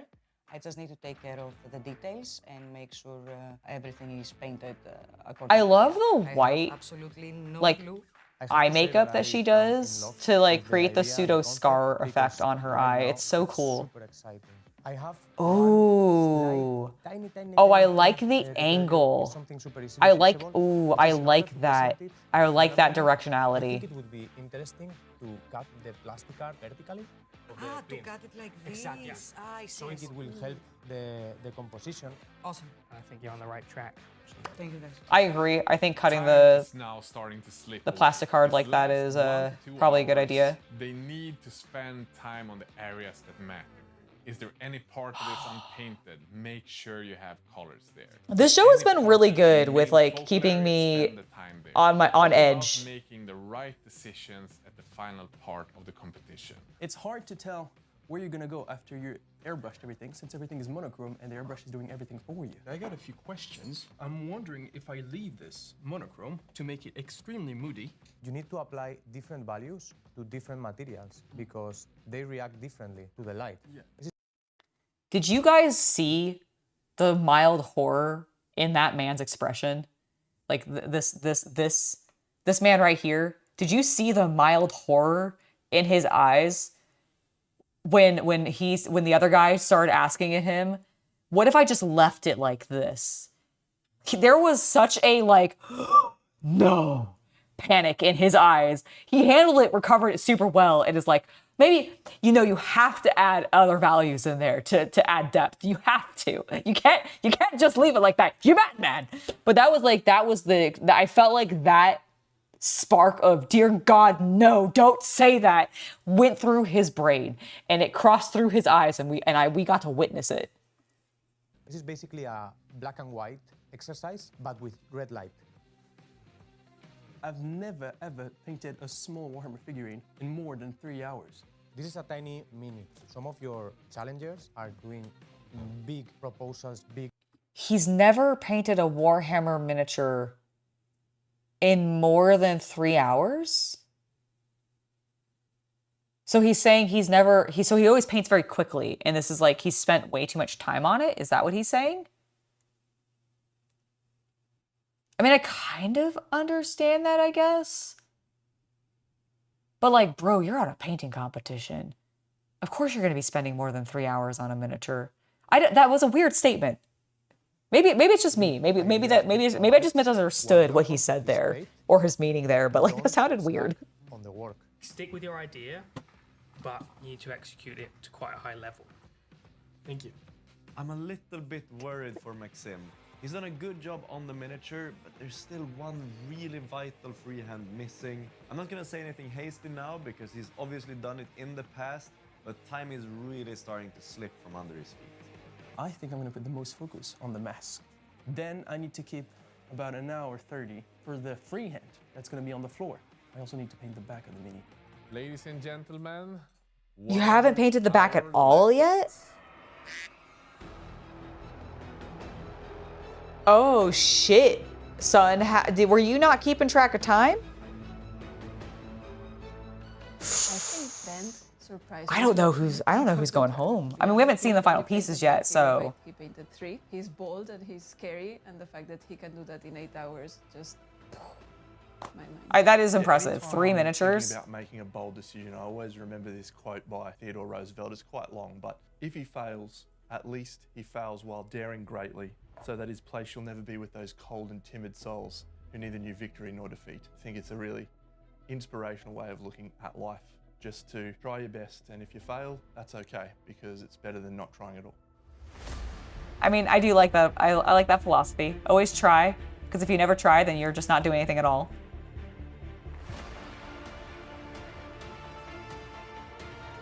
Was the backside of that one also not painted?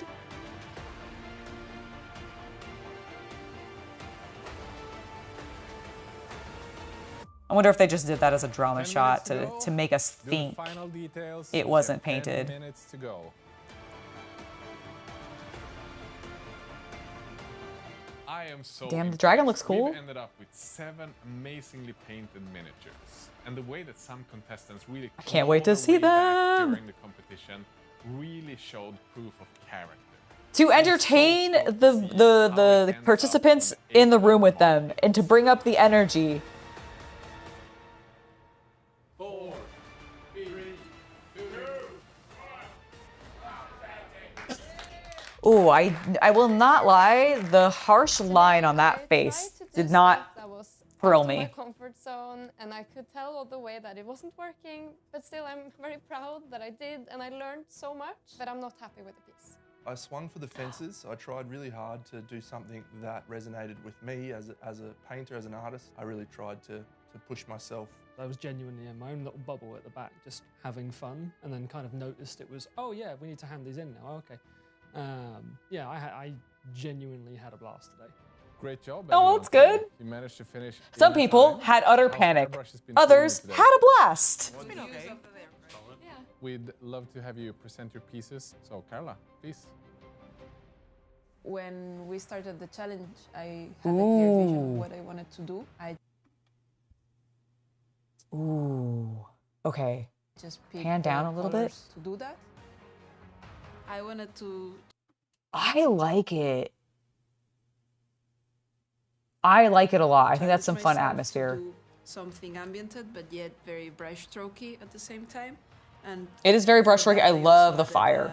More of an abstract. I love the backdrop too. I think that It looks sick usually as hell. takes me 2 or 3 tries with this kind of backdrops, but I was lucky enough to achieve it at the first time. It looks really good. Thank you. We'll put it here for now.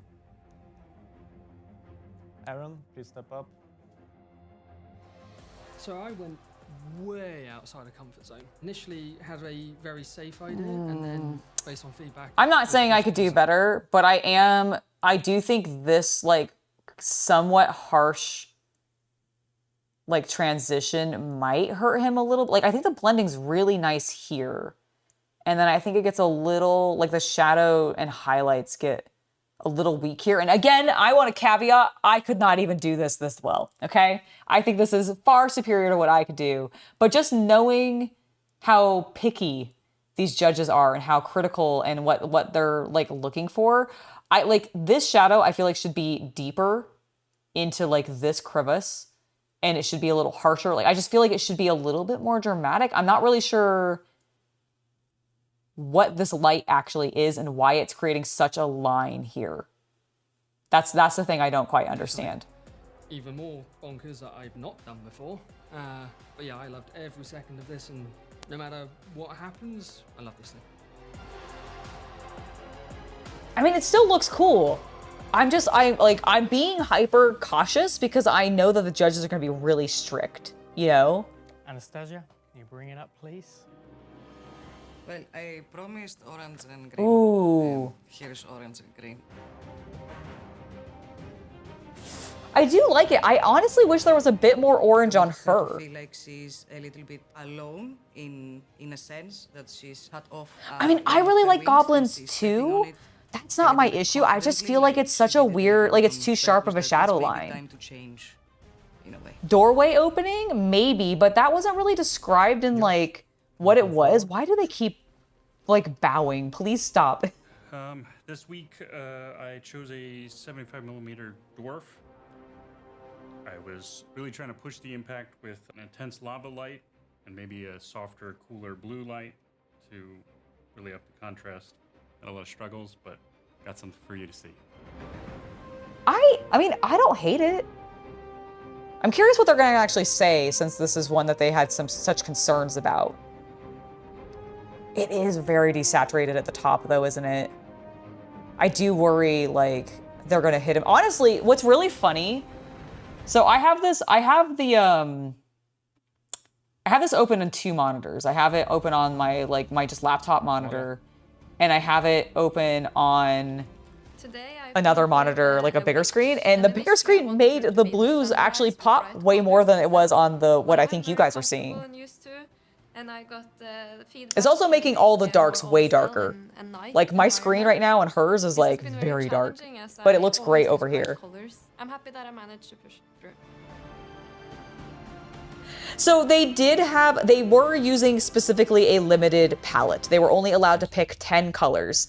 They were then asked a question like halfway through the challenge, which would allow them, if they got the answer correct, to get another paint or to remove a paint from another person. I think of cold, dark dungeons with torchlight being the only thing to keep. Oh, I do like it. Yeah, I think this looks really good. It's called Surprise. I like it. Oh, wait, did he do fucking water effects? Bro, in 8 hours? Good lord.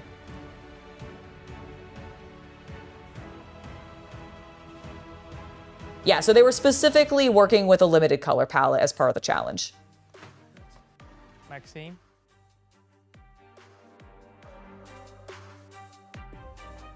Here is my Imperial Guardsman. Ooh, okay, I like what he did on the back. Which is the side of a Chaos Space Marine.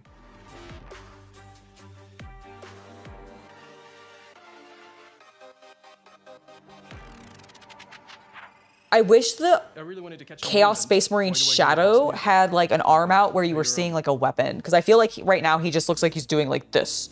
Now we obviously have one painter. Like he's got his like arms going in like this and he's like holding himself like he needs to pee or something. Would you like to utilize today, or would you like to save it for another? The dragon did look good, right? I'm confident with my piece, so I'm not using it today. Thank you so much. We will be deliberating. That's right, she has an immunity thing that she won, so she can use that when she wants to. So what are your favorites so far? I think this one is at the top for me. This one's in the low end for me. This would have had the same intensity of the light being dispersed here. I would have had this at the top. Now, it breaks the illusion for me. I respectfully disagree. Yeah, let's move on. The bottom feels quite clear. The question is just who's going to be at the top. I guess we're going to have to fight about that one. Ooh, it was a little bit of an aku from Samurai Jack. Good call out, Oda. Keep coming back to the problem, this being a competition, and someone has to leave today. Thankfully, we also Dude, he is fucked, isn't he? Today's show. If it's a Chaos Space Marine coming for him, he is boned. A quite big benefit. You will have to wait until next week's episode to know what it is, but it's going to be worth it. Let's bring out our 2 favorite pieces of the day. The first one being Anastasia. Okay. The whole Good, thing good, there, good, good. Kind of looking over at her piece, and I just kept thinking, God damn, that's really cool. As soon as I saw that slanted backdrop and I heard her idea, I was just like, yeah, that's genius. Yeah, the slanted backdrop really is doing a lot. Simply beautiful, like it's art. It's amazing to see. Anastasia, Girl, all of you are making art, okay? Cutting the wing off was absolutely genius because you didn't have to do anything to alter the pose, but it worked with that idea. And I really liked what he did with the composition of the backdrop. It isn't a straight up backdrop, just really, really worked. Having said that, all I wanted was a little more work in the shadows, a little more work on the main light. It was really, really good, but I think you could still push the painting a little more. However, I really think you stepped up from last week, and I can see you. I mean, it's more color than we've seen her use in the first 2 episodes, so I completely agree that she should be in the top here. That's it. And our second top placement. Aaron. Okay, nice. Aaron's piece is absolutely stunning. Great color choices. Really? Nice atmosphere. Great contrast. Oh my god, it's just a joy to watch. Aaron, the last 2 weeks you've hung loose. You've clawed your way to the top today. You're great at listening to feedback. I am genuinely shocked. I'm curious to see what, like, I'm going to listen to what they have to say. I do like the wing cutting off. I think that's really cool. I am genuinely kind of shocked. Like, I'm not even saying that I think his is, like, bad in any capacity. I want to be very clear about that. I think he's done a great job. I just would not have thought that that's what they put in the top 2. Like, in the top tier. I would be out so fast on this show. I'd be the first person gone. Like, I wouldn't even get the luxury of having the first episode, we don't send anybody home. They would just send me home. They would disagree so heavily with all of my choices. I think I would just get sent home immediately. Initial idea to something much bigger. Big applause for that. Hey, do you know what? I'm safe. I'll take it. Anything else is a bonus. It's safe to say you're both safe today. And the winner is? I mean, it is cool, and it is an awesome goblin. I just genuinely am, like, kind of shocked. Aaron. Come on, Anastasia. Goblin Fiend's nuts! Oh! What, he won? Bottom on the first week, and he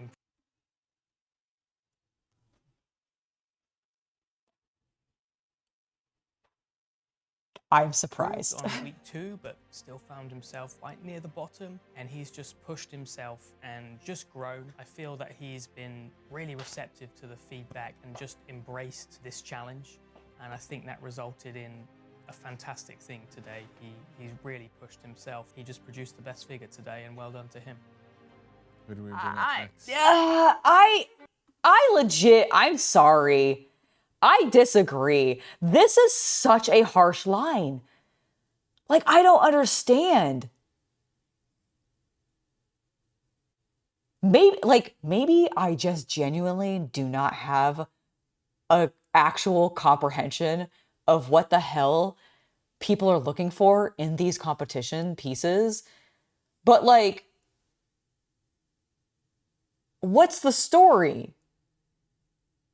Cool. He has one light coming from one side of him, and then the rest of him in his like. I mean, I guess it's meant to be peeking through a door. I don't know if it reads that way.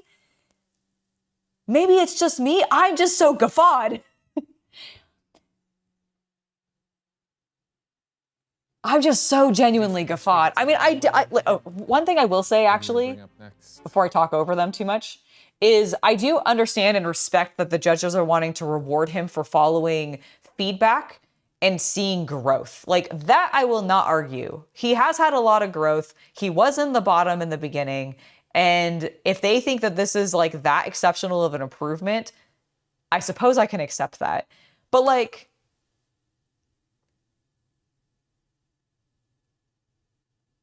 I feel like the ambience looks weird to me. I don't know why. Again, maybe it's just me, but like, I'm just like, I don't think it was greasing anybody's palms in actuality. I just genuinely think that fundamentally, like on one hand, I agree with awarding him for following like feedback and like and having the most improvement. But do I think that means that you should win the overall competition because I think he actually hit the theme enough? I'm not sure I do. I love this show. It's so controversial. I don't know if I agree with the judges. Oh no, is he going home?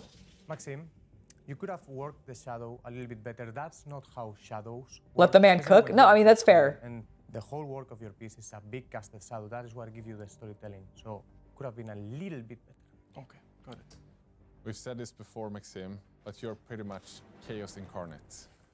Everything happens all at once. And not every time you're gonna be able to save it in the last hour, because for a very long time we were worried you were not even gonna be able to finish the piece. However, you did manage to do something really good in the last hour. Good. And finished a really beautiful piece. Sim? He's safe. Yeah. I was like, there with that hype up of the you could have been in the bottom, but you're not. He's definitely safe. Yeah, I'm like, I also am like, what's in the bottom? Josh. I mean, probably Josh's because they were concerned. In the early stages, and I really admire your tenacity. You listened to the feedback, and I think you changed everything for the better from your original proposal. The one thing that I wish you did was just more detail on the face. I do think you had enough time, even with the changes you had to Right, make. because there's such amazing pieces. Like, what are they gonna put in the bottom? One thing of this task, I think at least the face, I'd have liked some more details on, but really admire what you did, and you really changed it for the better, so well done. Thanks. Josh, unfortunately, you're still hanging loose. All right. Okay, so he is in the bottom. So who else is going to be on the bottom with him, we They think? were on point. I think they helped me make a Are they going to put Trent on there? The guy with the big dragon and multiple pieces? It was, so I'm grateful for that. Carla. Maybe Amelia? I don't think they've talked to her yet. Maybe they didn't like what she did this year, or this time around. You have powerful and vibrant colors. It's not the most common atmosphere, but that's even more riskier, and I love it so much. You could have done some of the materials slightly more affected by the light, but congratulations, a beautiful piece. Thank you. Carla, you're safe. I mean, he literally told her, congratulations, you have a beautiful piece. If they send her into the bottom at that point, I'd be shocked. Trent, I love that you went for the biggest figure possible. I really liked your work at the building stage, and I think you did a really clever idea to include those small characters. It felt the most immersive. I could transport myself there. But what I would like to see is a few more details, especially on the main character, the one with the carrying the fire. And just like last week, I felt you had time for it and ran out of steam. Thank you. Amelia, I think you were out of your comfort zone, like, by a lot. I really like the fire. Thank you. But I have to say that your ambience was the most lacking for me. I don't feel transported into that scene. Even though this is not Ooh. in your comfort zone. Oh, no. You've managed to do something. Okay, so that Amelia's in the makes sense bottom. and puts you into the competition. Really well done on that. Poor girl's about to cry. The person that is safe today, I mean, it's going to be Trent. is Trent. Yeah. I understand. So Josh, please come forward. Okay, so it's between Josh and Amelia. We have I two genuinely don't know who they're going to send home. artists in front of us, and whatever happens today is never going to take that away from any one of you. We have been so happy to have you here, and we hope to see a lot more of you. The person that has placed his last brushstroke in Miniature Masters is...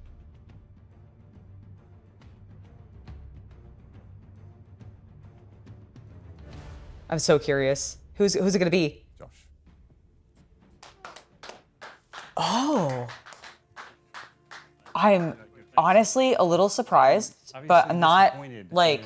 It was a rough day, but I had a lot do of get it fun though. here. I wish we could get a... No, I feel like I didn't get like that good of a look at I made Amelia's, some early actually. decisions that just put me on the back foot for the entire day. I felt like it was an uphill climb, and I couldn't catch up with my competitors. It was Yeah, it is insane how much more blue it looks on my other monitor than it does what you guys are Didn't seeing. make a good color choice at the beginning, and he pushed through it like a madman. And seeing him leave after all day fighting for it, it was really difficult to see. Josh leaving today was really, really devastating. He Oh, and I that's so bonded rough. quite a lot, I do, and, like, yeah, I'm really I do think it's the correct choice, though. If you'd like to see more of my work, you could follow me on Instagram under Quarterpaint. Absolutely, you should follow him on Instagram. Definitely give him a follow on Instagram to see more of his painting. If you'd like to see more of my work, There we go. just pause so you guys can see it there for a moment. So if you want to follow Josh, it's on this side. There you go, quarter paint. Honestly, I think he does really good work. And I do understand, I think, the judges and why he went home. Because, granted, I feel like we didn't get like a huge look at like the actual details on Amelia's. But that blue was fighting him. If that blue was actually as gray as it was appearing, it's as desaturated as it was, no matter how much white he adds in, he's not going to get the saturation level up. So I do think ultimately I would agree with the decision. I just actually agree with who won. I don't agree with the goblin being like the peak of the selection here. I think maybe a little bit of their criticism on, I believe it's Trent's with the dragon and then the two smaller figures, the dog and the human character, the what is the word I'm looking for? What are they called? Witch hunter? But like, so I get that one's critique, I suppose. I think he just went too big and maybe didn't like deal with his time well enough or something like that. But man, wild. You think the emphasis was on lighting somehow based on the winner and you really thought he did a better job?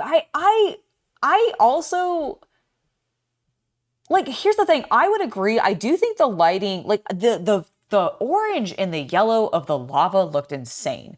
Like, that looks so good. That was the saturation level that I think the judges are wanting. Now, we have to keep in mind that all these judges want really hypersaturated stuff. Like, that's been very obvious, considering they've been very critical of Anastasia because she does a lot of, like, dark, moody stuff that doesn't have a lot of color. And they're like, we want color, and we want it to be bright. And so, like, I think that's what saved Amelia, is even though she made some bad decisions midway through, changed her color palette a little bit and like what she was emphasizing, I think she pulled something out enough with bright enough colors that it worked. And I think the thing that was hurting Josh was he picked blues that weren't going to get bright enough for what these judges really seemingly want to see. And I think like the winner must have just had, maybe he just had more saturation than some of the other people, and that just really spoke to the judges. I just felt the harsh line freaking weirds me out, and I don't get it. On Instagram under quarter paint. This is not getting easier, but the competition is getting even more. Yeah, I see. I think the angel with the missing wing is what should have won. It's going to be any easier, and it's going to be very different. So make sure that you're subscribed so you don't miss out on next week's episode. Thank you. I genuinely really enjoyed today, not just because I won, because there was a bit more freedom. But I'm sure that helped. Creative, and everyone did such wildly different things. So I'd like to see more challenges like that, but with different topics. Next week, I just want to learn more. It's good to be at the bottom a bit. I'm very curious to see what next. Oh, terrifying. Pause. Very, very sad, and this is very important. Okay. Look at the wrapping paper I got for Angela's birthday presents. Isn't it cute? Pink and purple and has unicorns. Yeah. It's very New Day. It's very New Day, actually, and very shiny. Very good. Continue on. Excellent. And you're very disappointed, and you feel like your parents are yelling at you, but I just need to pull myself together. I know I can do better, and I need to try to do that. Live to fight another week. That's all I'm gonna say. The competition at this point, everybody's at a crazy level. So like one slip up and everybody is at a crazy level. That's the insane thing, is everybody is at such a crazy level. Like, all these painters are insanely good. Like, it's kind of wild. I wish we kind of got to see where's Amelia's? I want to see Amelia's again. There's the dragon. There's the orc. Okay, I think this is where he's... Okay, he's definitely... like, where is your... See, they barely show it.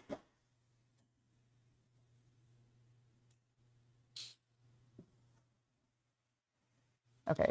Well, it was after Trent's. And I think you did a really clever... So I just want to see it again, because I'm like...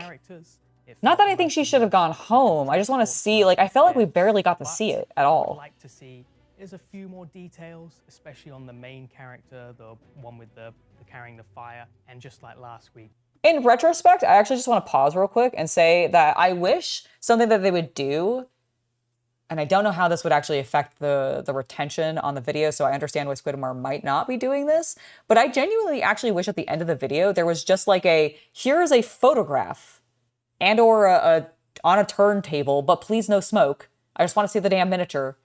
And get like finished shots and let it go for a little while so that like we as the audience can actually inspect the models a bit more, because I don't feel like we actually get an opportunity to.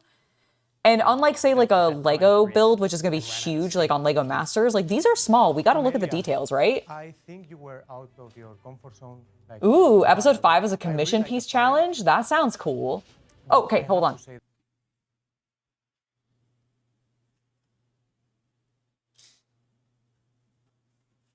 Like, here's the thing.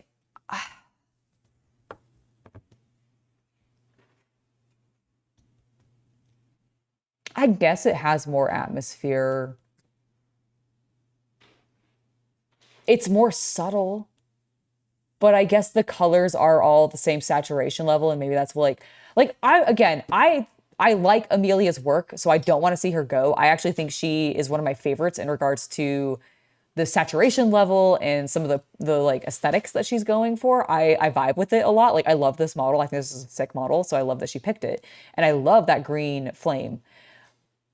And I'm glad that she pulled back the orange, because I do think exactly what the judges were talking to her about early on is true. I think the orange was fighting her, and I think it was going to make the green flame do nothing.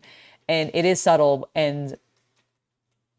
but like, is it more? Is it? I guess I think I would still give it to her. I don't know. There were some interesting choices made in this episode, and I'm very curious to see what you guys think down below. So let me know down in the comments, who would you have given the winner to, and who would you have sent home in episode 3 of Miniature Masters?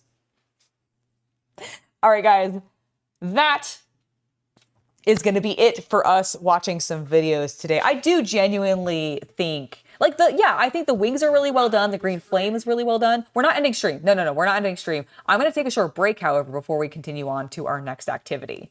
So before I do that, I do want to just follow up. You think it's a fair point with the glamour shots? Yeah, see, like, I feel like glamour shots would be nice. Like, we get a few, but they go so fast and I have to pause in order to really, like, do a big stare and lead into my screen so I can really see what I'm looking at, right? So, like, I don't know. I feel like at the end of the episode, everything's concluded, but you want to, like, give us an opportunity to see the miniatures more, or maybe at minimum, like, link to a short that is showing off everybody's miniature in a turnaround or something like that. Like that, just a secondary video maybe to allow us to really be like, to watch it on loop and be like, let me, as the audience, critique this now very heavily. Thank you for subscribing, Mike. It's lovely to have you join us. I mean, I do like, listen, I like the really dark aesthetic she's got going there. And I think the very vibrant pop of that, like, ethereal green mystic flame is perfect. And I love how it's arching up gently onto that sloping obsidian, like, piece that the creature or the witch is standing on. Like, I do love it, but I just felt like they didn't really show it to us. So it made me go, oh, he's lost? Okay, I guess I see that, sure. But they spent like 30 seconds, like not even, like it's like 10 seconds. See, like, and we're gone. It was up there for like 5. Yay, thank you. But yeah, so I don't know, interesting stuff. I'm very excited to continue watching Miniature Masters. I know that there has been some kind of controversy between, like, I guess, like, in episode 3 and 4, because I know, like, Squidmar put out a separate video addressing it, but it wasn't actually, like, part of the Miniature Masters series, so that was kind of interesting. But honestly, I really like this. I hope he gets to do another one.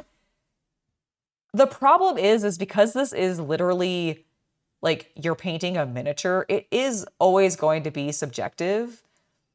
And the audience may or may not be okay with that. And that's something they're just going to have to deal with. But yes, I'm going to go ahead and I'm going to take a short break. We're probably going to be back. It's almost 3:10, so we'll say we'll be back at 3:20.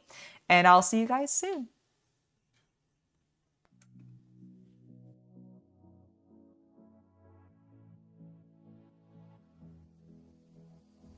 I don't usually fall for someone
Let me remember to unmute myself. Thank you for subscribing, Corey Santistevan. I think I said that correctly. Thank you. All right, guys, we're back. I'm here. And now I'm going to build a Lego because I don't have the energy or brain power for anything else because my mind is still just constantly thinking about what happened this morning, which was wild. But I figure we could hang out. I'm going to build some Lego. I think we're going to go until about 4:30 or so. Unless we just like really get into a super amazing conversation. Because I'm tired. It's been a day. It's been a day. Holy moly, has it been a day. And Saturday is going to be an even spicier day because I'm going to be celebrating my birthday. And if you want to join me, you can find me over on Hobby After Dark. You know how to find it. You know where it is. It's on the fan sites. But that's going to be on Saturday starting at 3 p.m. So I'm really excited for that. But in the meantime, I'm going to build K2 because I started this last week. Haven't had a huge amount of time to continue working on him. And he's gonna be a tall boy. It's gonna be really cool. I mean, like, this is his like shin, because I think like I guess maybe this is the knee. Maybe that's where the knee is, but I think it's like more so meant to be up here. He's lanky. He's tall and lanky, and so that's what we're building today. I still can't believe what a trip this morning was. Crazy stuff. But I'm glad that it mostly seems like it's resolved. Just got here, what happened? So earlier today, I actually think it happened yesterday, but like at the end of the night yesterday. But my channel got deleted. Hobby Night, the channel you're watching me on right now, was temporarily deleted for what seems like roughly 8 hours. As best as I can figure, because I don't actually have a full defined reason as to why I got my channel deleted temporarily. I had 0 strikes on it. So there were no active strikes. There were no active warnings. Just suddenly, bam, it was gone. And I did get an email from YouTube saying that it was because of something either I had like a very extreme violation for sex and nudity or multiple smaller violations for sex and nudity. They didn't define which. I appealed it, going, what the hell? That doesn't make sense, but like, okay, let's appeal this. Got it appealed within like less than an hour of me actually doing the appeal. Like between when I submitted the appeal and when the channel came back was probably like a half an hour, 40 minutes, maybe. And I do not, like, for the record, I said this earlier, my channel's not big enough to have an actual rep that I can go to and be like, hello, Joe. I'm going to pretend that's my rep's name if I had one. Hello, Joe. My channel's been deleted. What's going on? Can you tell me about it? Can we get this, like, resolved? What's happening? I'm not big enough for that. So I just was going through their normal, appeal process. And thankfully somebody clearly was available and looking at things, which really makes me think that the AI just wigged out. Like, I don't think it was anything other than the AI just like wigging out and going like, we found something that we think is horrendous, delete. And that's what happened. But thankfully we got it appealed. The weird thing is once we got the channel back, we did have a warning on a video from 5 years ago where I covered a fan project that somebody was doing for a Warhammer Old World video. They were putting together they were doing a big filming. They were doing this whole movie project, and it was a story set in Old World Warhammer that was very heavily like chaos influenced. It was called Chaos Rising. And that gave us a warning for linking to sexual content, inappropriate content, of the nudity and sex variety. And so we were like, well, that's from 5 years ago. We can't control what Chaos Rising puts on their website. So we're going to appeal this one too. And we did, and we got that one appealed almost immediately. Oddly enough, they didn't end up removing the website, but I think that might be because a person actually went in and checked it and went, this website goes to nothing. because it does. It goes to nothing. It's a broken link, which is why it's extra weird that the AI even flagged it in the first place as a warning. So I don't know if that original video was like, they took that link for some reason and was like, this is hugely like inappropriate and like and pornographic or whatever. And so delete the channel and let them then appeal the process, get somebody to look at, and then we can verify. But like, I don't know if YouTube's policy is just delete and figure it out later, or if something else happened. Like, there is a possibility that maybe just somebody got really pissed off and reported my channel for some reason. You were a subscriber, but you're no longer? I don't know. If it's been a little while, perhaps maybe YouTube does occasionally purge people's accounts if they think they're inactive, like on a page. So maybe you just didn't interact with the page enough and they were like, oh, you clearly must not actually want to watch her anymore. And then they removed me from your subscription. But oops, you can always fix that by smashing that subscribe button, right? But yeah, so that's what happened. Like, and I still don't know, like, people have theorized because the video that got us the warning about a link was a Warhammer fan video, and so people have theorized that, like, Games Workshop maybe, like, struck the channel and got it removed, but I really feel like that's unlikely because if it had been Games Workshop in actuality, because, like, don't get me wrong, I have definitely heard of GW taking down channels before. But often that is because they feel like their intellectual property is threatened by somebody breaking their copyright and using their likeness too much, like whether it be a character, a miniature, model design, etc. Calling something a bolter, I don't know, could probably get you, like selling a 3D print called a bolter, even if it didn't look like a bolter, might get you in trouble with Games Workshop. I don't really know 100% how those laws specifically work, but that would be my guess. And that's not what the initial email saying why the channel was taken down was taken down. Like, it wasn't a copyright thing. It was definitely because they found nudity and or sex on the channel, which I'm just like, no, you didn't, but okay. So yeah, that's what happened. And it was extremely stressful for about an hour solid. Like, we woke up, it was 6 a.m. CC looked at his phone, was checking things and went, the channel's not there, what the hell? And then we just kind of went into panic mode for a moment. Although I actually think because he kept very calm, we handled it really well. It's all thanks to him. Cause I was freaking out. I was hella freaking out. Like, not like hysterically or anything like that, but I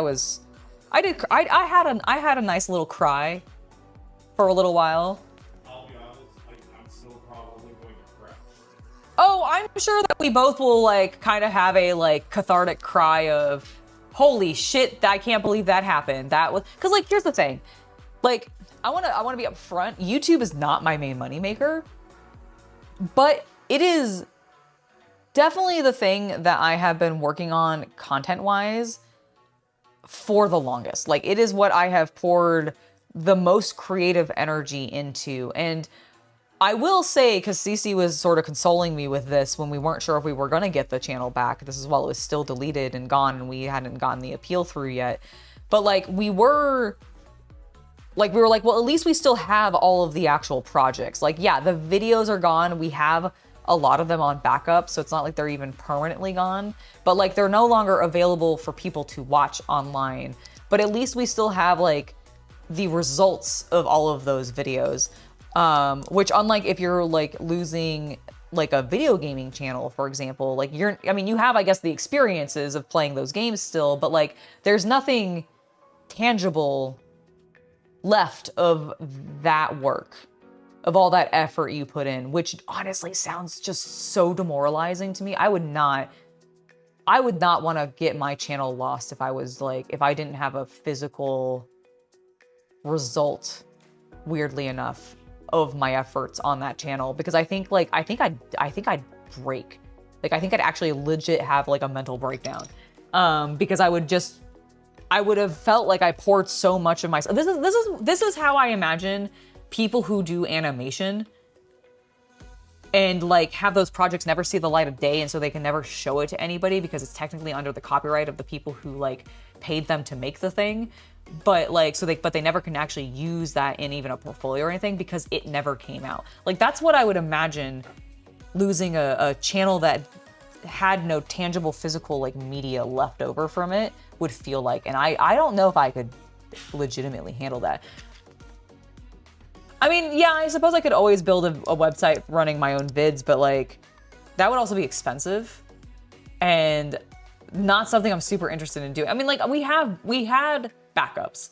Like we knew what we would need to do if we really had actually lost the channel. And some of those things we may even like initiate in the next coming weeks just to like be extra cautious going forward. We have claim over the Twitch Hobby Night channel. There is, you know, that would be the obvious short-term pivot that would be announced across all social medias. It would be Twitch. Yep. We could also stream on a number of other streaming platforms you all know about. Exactly. But yeah, that would have been the backup plan for today. Yes. To talk about it if things hadn't gone the way that they had. Yeah. But yeah. Thankfully it did go the way that it did, and we got the channel back, and I am so relieved by that. Because legit, like, yeah, it just would have been so devastating. Especially when I am like so close to actually hitting what is legit been my like one stupid objective with this YouTube channel. Like I've had a lot of like, I think meaningful objectives with this YouTube channel in wanting to share and spread the love of hobbies and being able to indulge in them and all of that kind of stuff. But I also have an ego-driven desire of wanting to get that 100K plaque. And I'm so close. I'm so close. I'm like 20K away roughly. Like a little bit more than that, but like roughly at that amount. 24? Okay, sorry, yeah, 24K away roughly. And I didn't want to lose it when we were so close. Like there's a potential that like in the next year, like not by the end of this year, although that would be sick as hell. But like by the end of next year, basically, or by like next summer, I could hit it. I want it. And I was really like, I was gonna be bummed if I just completely fucked that opportunity because of something I couldn't even like tell. Like that was the annoying thing is like, well, yeah, but like this reasoning, this email talking about the reasoning is so vague. And it's literally telling me, oh, it could have been one thing or it could have been many things, but we're not going to tell you if it's the one or the many. We're going to just let you fester on that so that you can actually correct the problem and make sure that because like, I don't want to get my page removed. I want to keep things kosher with YouTube's policies explicitly because I don't want to lose the page, because I really enjoy doing this and making this kind of content and being able to stream and producing the videos and being able to share things and also being able to feed my ego trip of maybe getting that plaque one day. And so I don't actually want to jeopardize that. I've never tried to do anything to even like remotely jeopardize that. In fact, I try to like, I pull back sometimes on things because I'm like, ooh, that might actually jeopardize the channel. Maybe we shouldn't do that. Maybe that's going a little too raunchy or something like that, you know?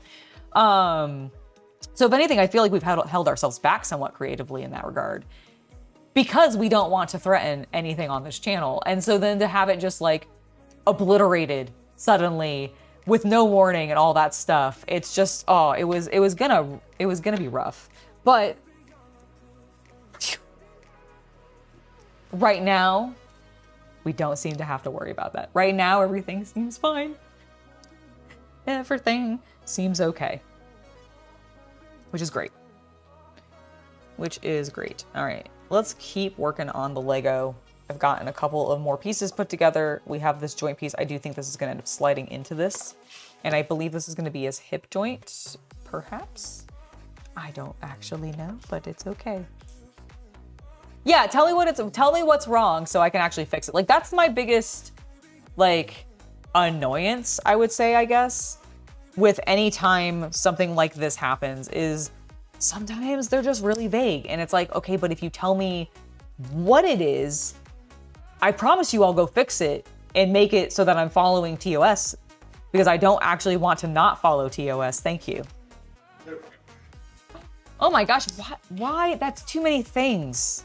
What? It's too many things. Nah. Yeah, yes.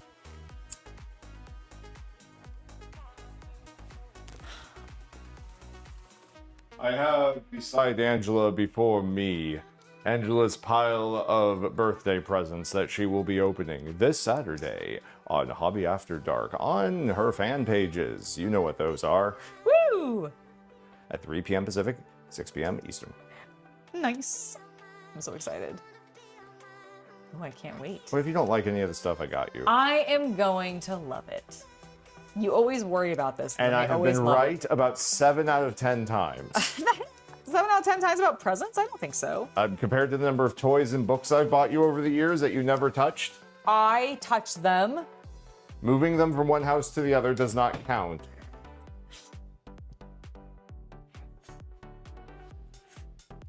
Very well. All right. I think I've done more than that with them. Okay, so that goes like that. Yeah, this is definitely, he has a thick thigh. After the bag, do you want them to switch over to one of these? Sure.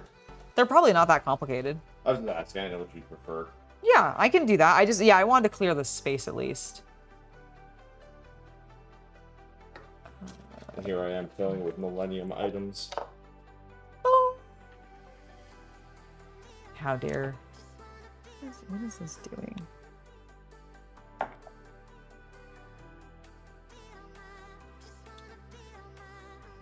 I'm a little confused as to where this goes. Did I do this correctly? It goes up your YouTube appropriate place. Oh, okay. I do think I did it correctly. Oh, thank you, Havman.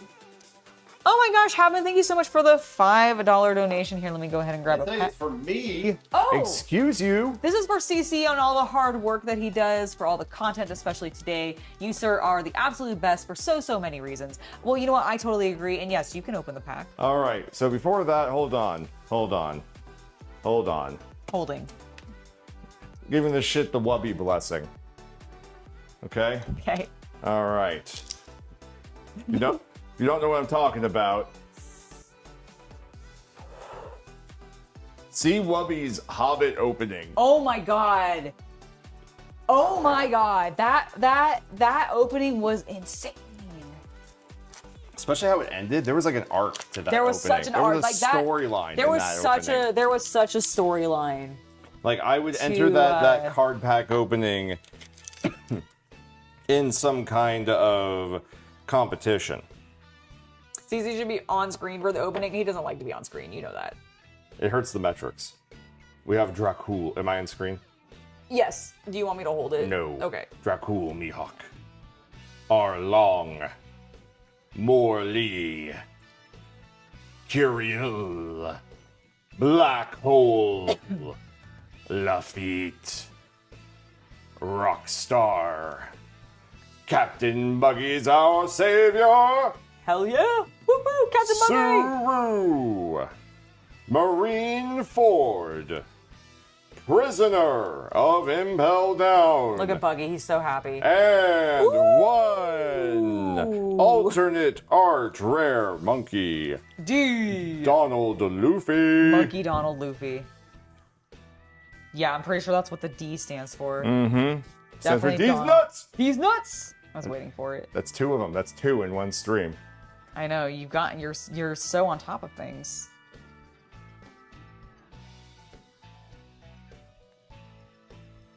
Also, the green screen for Luffy looked great. Oh yeah, because it was totally like it was taking. Here, actually, I didn't get to look at it. You took it. Yeah. Can I look at it? I mean, yeah, you can look at it. Okay. Will you hand it to me so I can look at it? Thank you. Excuse me. Ah. Okay. This is from the Impel Down. That makes sense because this is the war. Nice, cool art, honestly. Very cool, very cool. That's a $9 Luffy. Are some of the cards clear plastic inserts? No, it's not that. It's because I'm using a green screen so that I have this as my backdrop. Anything that's green on the card is being made transparent, so you're seeing the backdrop behind it. Here, turn off the filter. Ah, yes. Just under properties, same thing as the noise gate. Yes. Just for the full camera. I just had to find which one it was. Yeah. I hit the wrong thing. I just hit the eyeball. Filter. All right, there we go. Now. Here's reality. There you go. So there's the Monkey D. Luffy card. Yeah, and here's another one that was probably green before. Oh yes, the Arlong.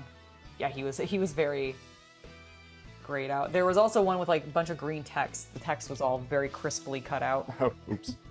But yeah, so it's just because of the green screen, that's all. All right, and speaking of, reality disappears.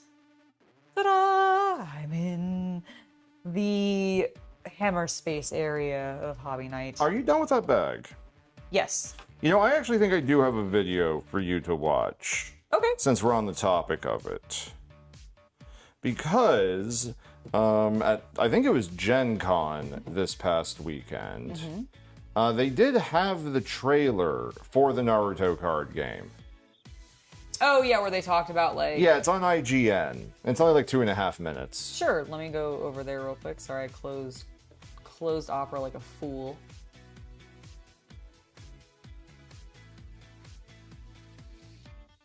Let's see.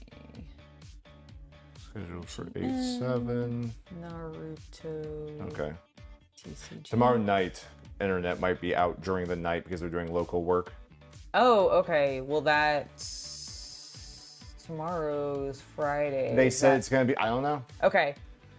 Okay, just to let you guys know, tomorrow night we were planning on playing some more Undaunted in the evening, like we did last Friday. I think we'll be okay, because it says work should occur overnight. Oh, overnight. Yeah. Okay, I think we'll be fine then. Yeah, Is it the, do we want the official overview trailer? Yeah, the 2 minutes and like 24 seconds or whatever it is. Yes. Yeah. Okay, cool. We'll go with that one. I don't know if they have something else. Okay, cool. There definitely were some other things, but they were like cinematic trailers or something like that, so. Let me just crack my neck real quick. I have been trying to get this crack out of my neck like all day, and because of the tension that I've had from all the anxiety because of losing the channel, and I haven't been able to get it out. It's driving me nuts. So, if you guys weren't aware, actually let me go ahead and we'll pop over here. Let me get headphones back in.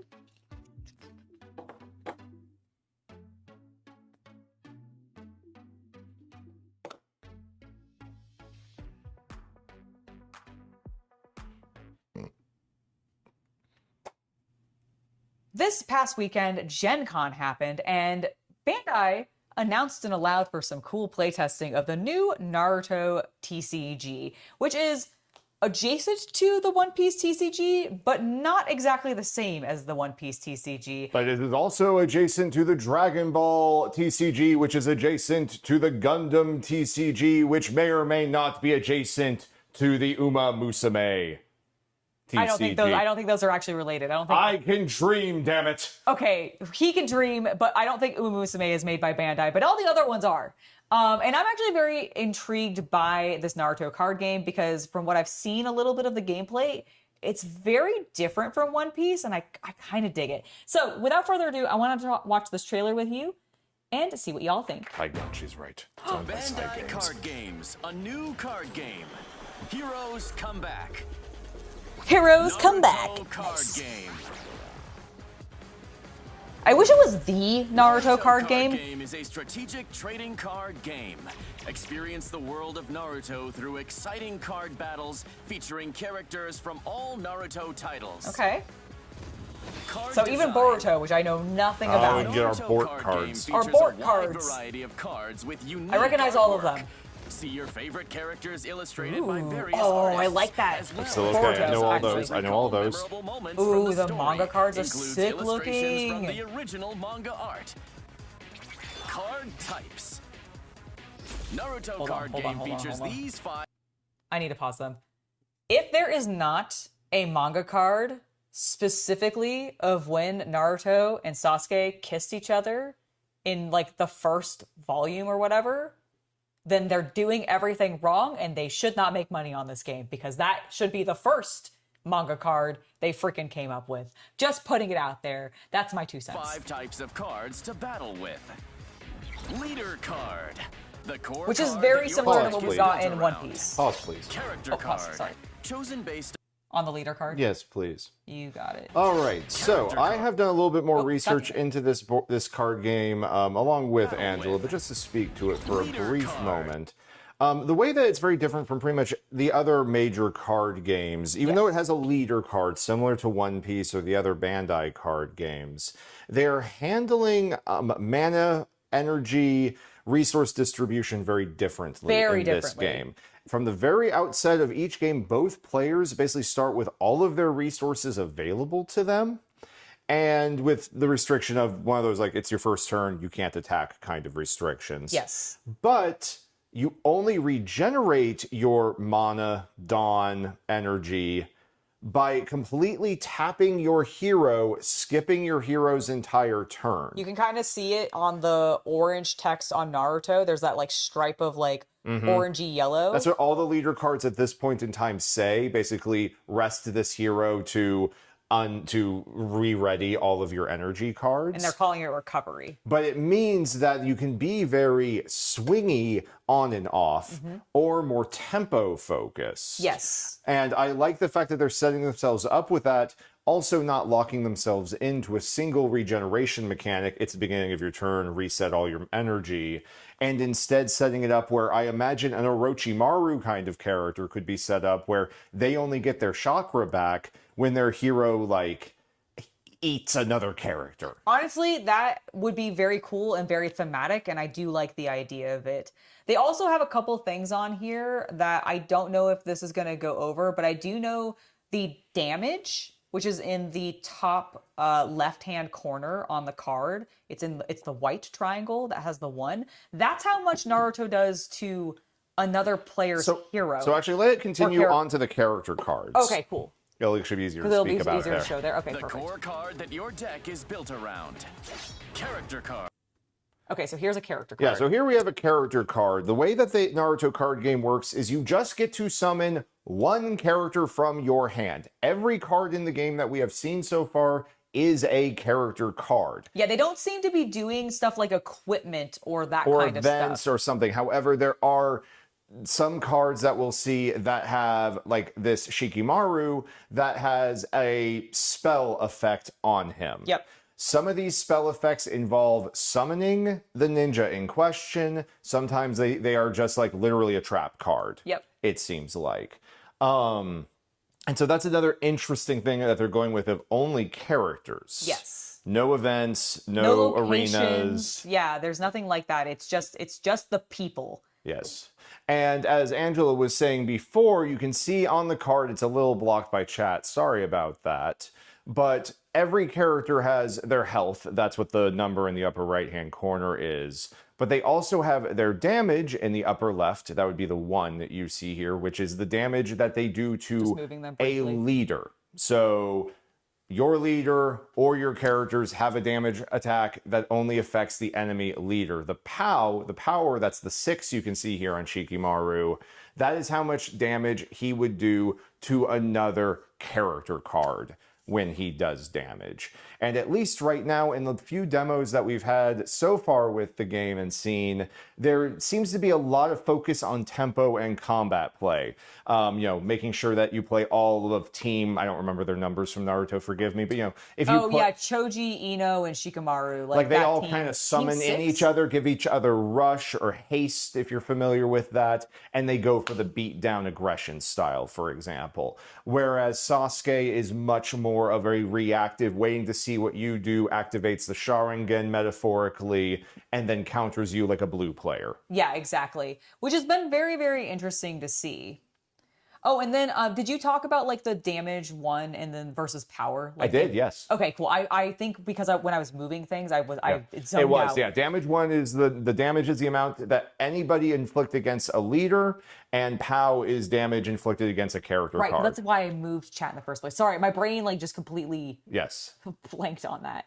Okay, perfect. Yes. So what I found interesting in watching the game get played is you can play these character cards face down, not as a summon, but as a, like, I'm playing them in the backfield like Yu-Gi-Oh! Yeah, this game, like, if I had to describe this game, it is a May I weird... finish the point before you compare it? Oh, sure, of course. You play them in the backfield in Yu-Gi-Oh! For no cost. Yes. You just have a limited number of slots you can fill with them, and then you pay the chakra cost. Angela, you can point at the chakra cost for me, literally with your finger on camera. It's to your left or right. Oh, sorry, it's... Oh, hold on, this one. Boop, boop. It's the one. It's the one. I don't go all the way over. There we go. And then she can activate it based on its trigger necessities. Exactly. A lot of them require them to be activated on the opponent's turn. So on your opponent's turn, they would like summon in their own ninja. You'd have a character that says for 1 chakra, you can react by flipping this character, and then that will do yada, yada, yada. And so it has a little bit of Yu-Gi-Oh! Legacy in it, at least in that regard. Yes, I was going to say this game so far, just like in the brief time I've had watching it on YouTube, not actually playing it myself, but like it does kind of give me a weird, like, One Piece meets Yu-Gi-Oh!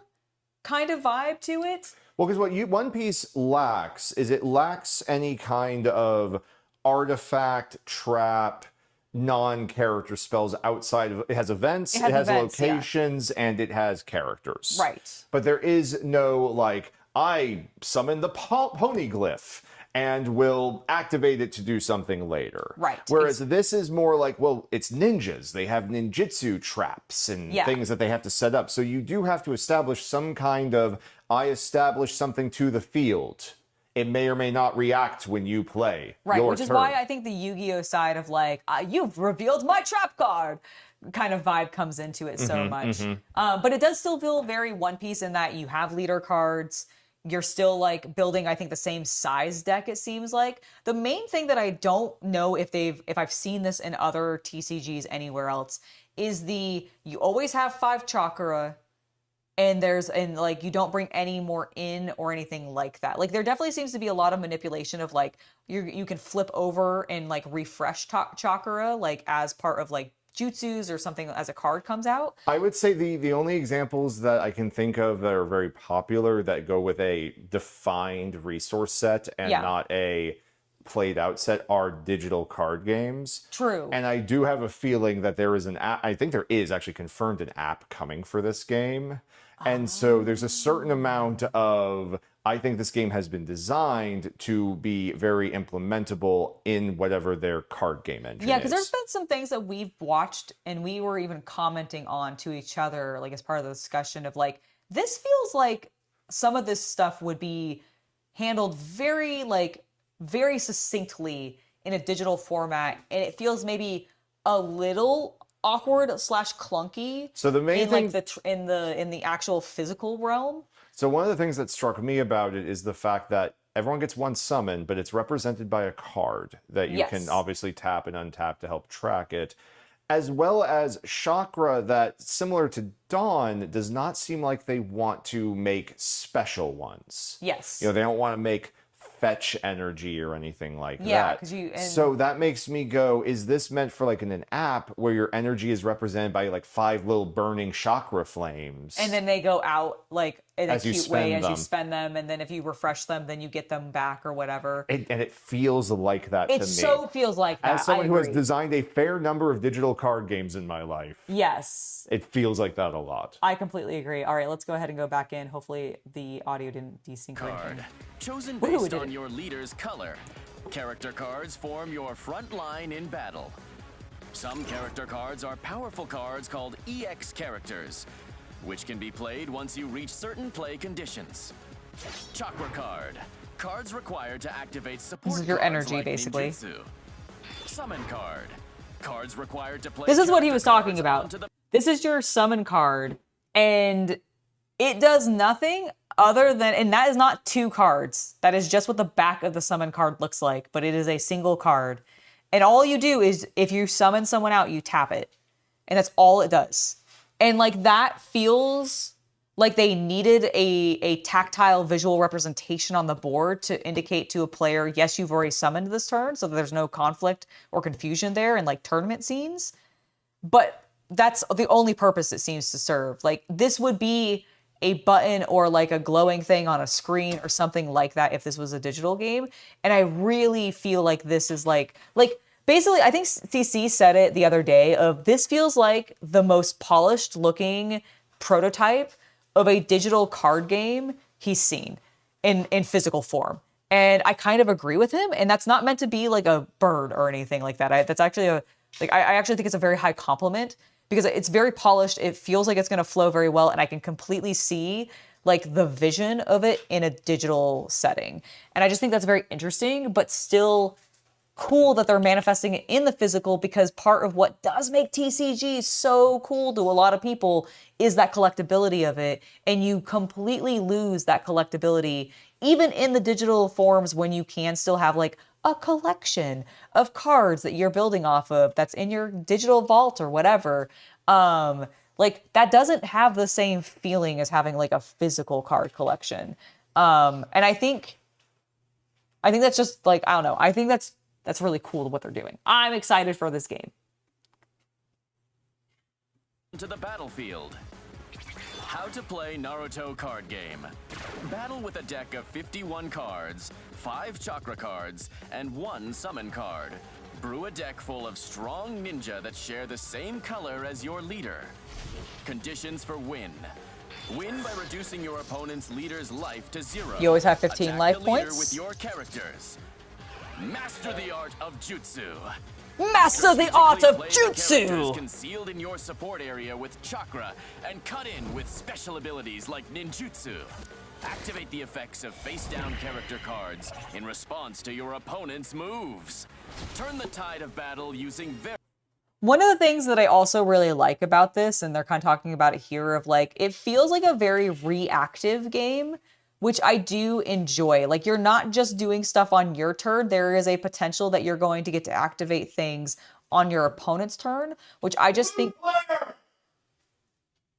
I mean, yes, I suppose that is very blue player-ish, but at the same time, like, in the same way that I criticize Games Workshop in not updating their rules to have a you go, I go activation so that there's, like, a better flow to their freaking game so that I'm not just standing there for 30 minutes to an hour doing nothing while my opponent is taking their sweet time to take their turn because they have like a 2,000 point army and that takes a fucking long time to move and do all the shit that they gotta do.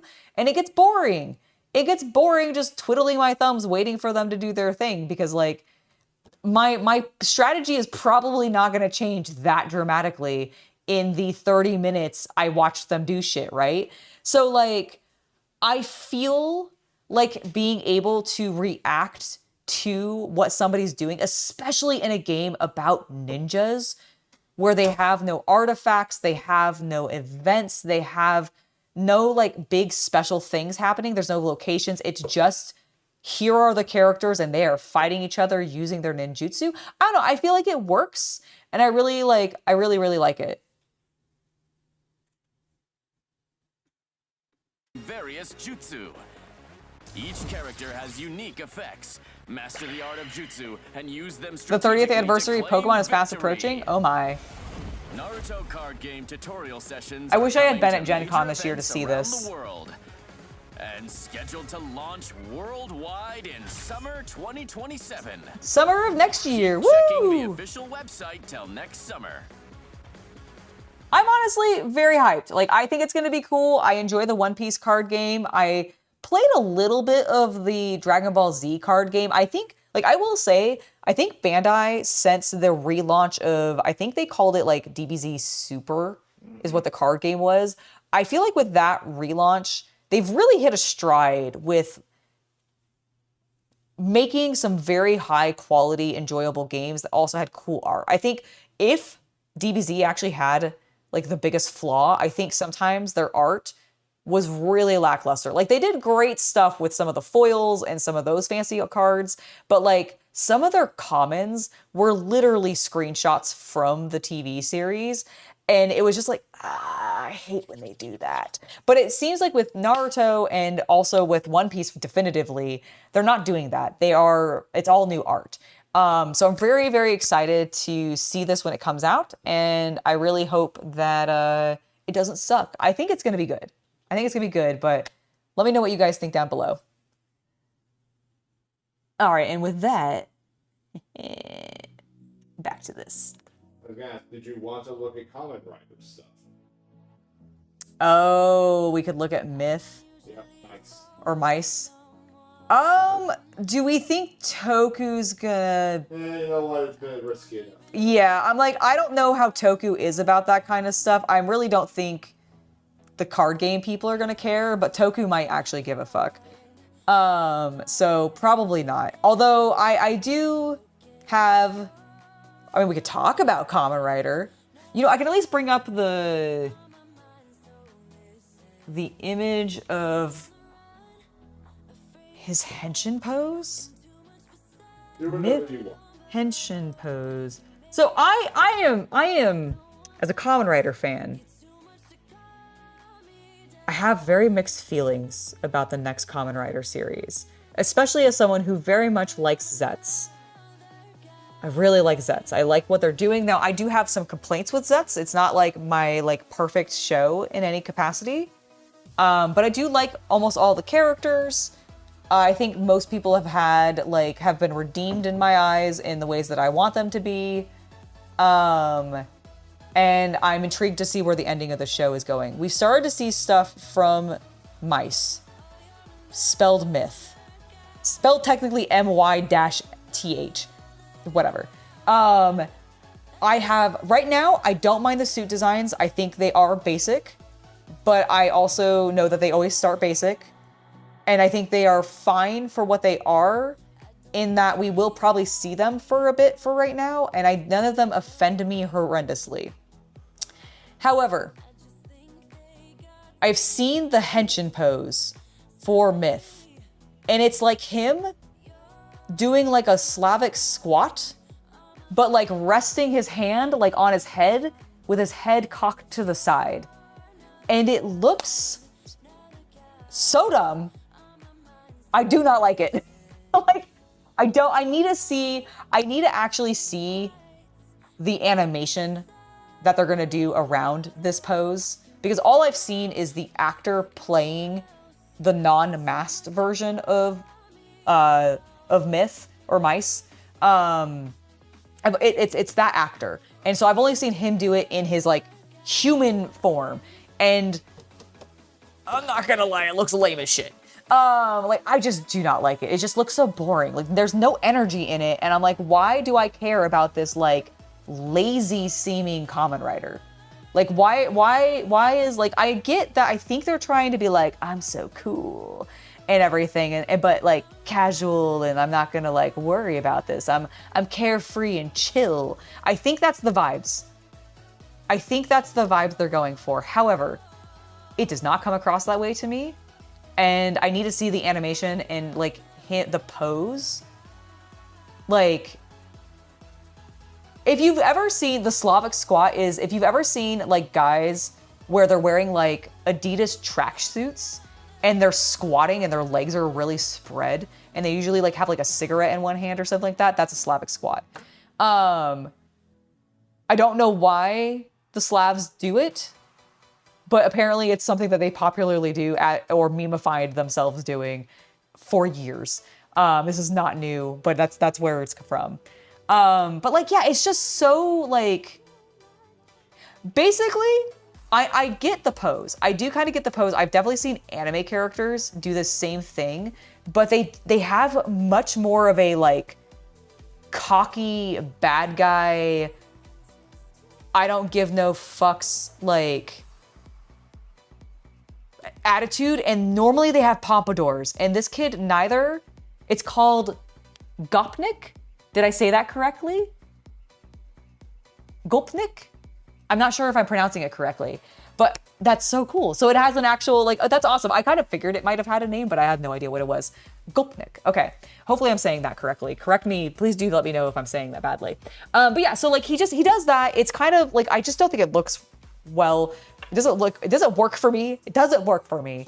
But again, the whole point of this is it's going to be his pose when he's like, he's done his henshin, he does like some other shit, and then he's gonna like squat down, and by that point he'll be in his suit. So like maybe it looks better in the suit, because he is supposed to be a mouse. So I understand, like, I think the objective, partially at minimum, is to make him small, because he's meant to be a small mouse, right? That's the point. So having him squat and be in this like honestly cramped form is going to give that small vibe.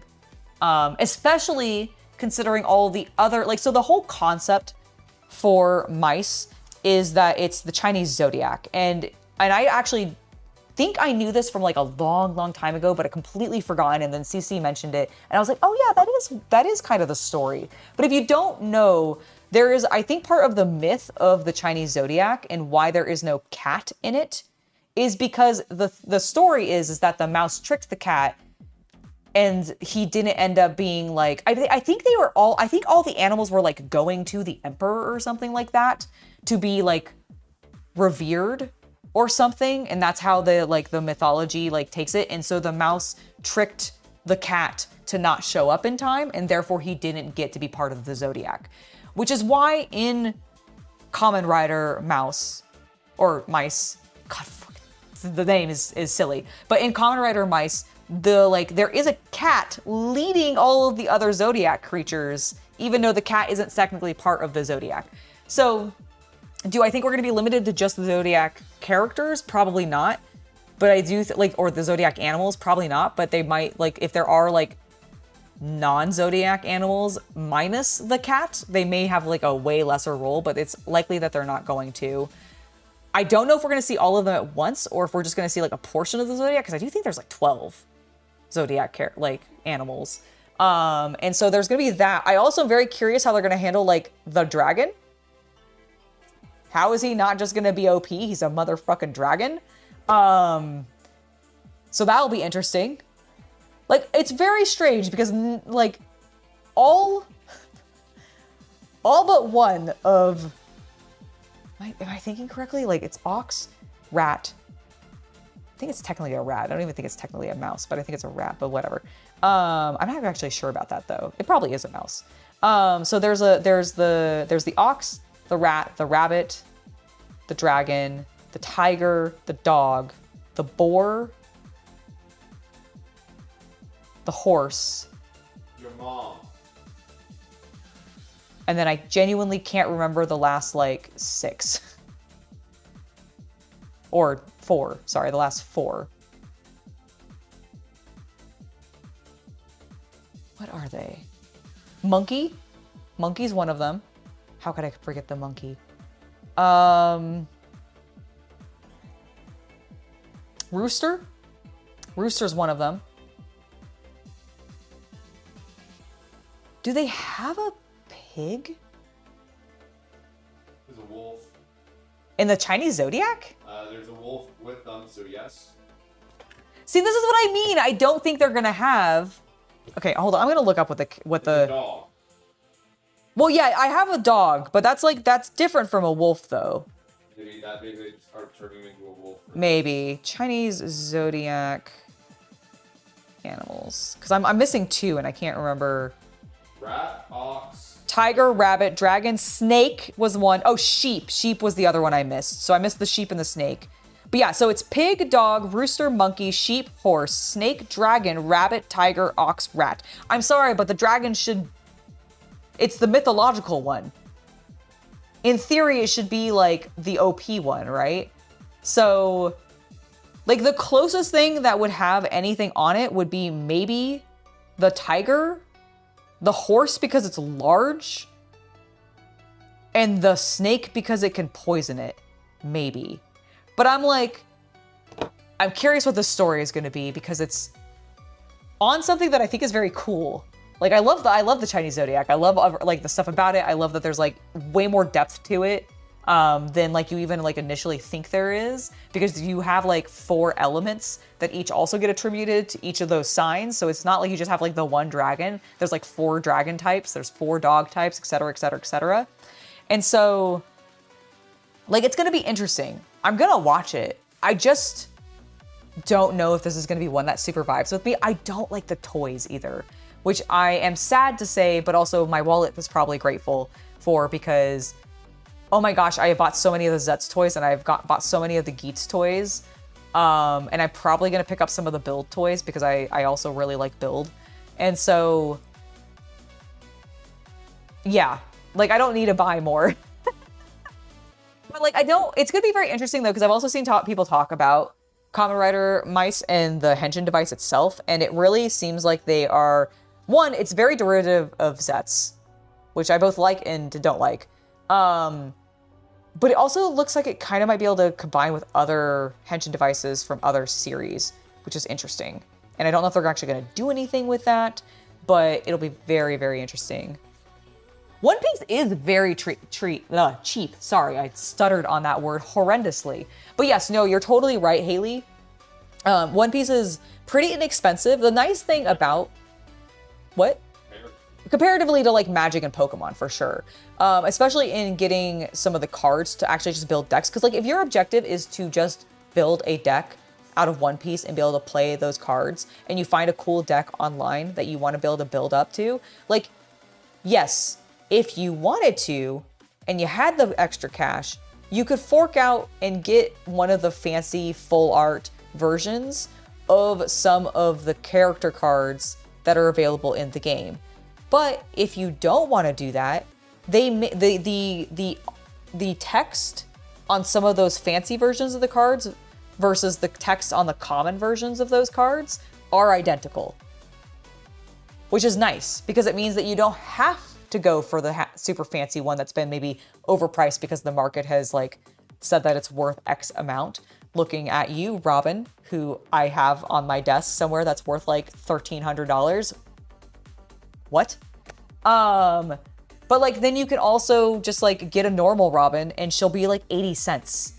And cool, congratulations, you're on your way to a deck. Basically, you can build decks very cheap and not even have to necessarily buy booster boxes to do so.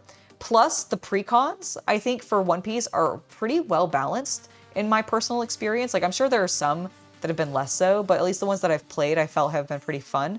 And there is so much out there to help you build into those, again, very cheaply, so that you only end up spending like the maybe 20 to 30 bucks that you spent on the deck, and then you add maybe another like 30 to upgrade that deck to be like that much nicer and more competitive. You know, I have not played Riftbound, but I remember selling some of it when I used to work at a game store, but I never got into it myself. You're the goat in the zodiac signs? You mean you're the sheep?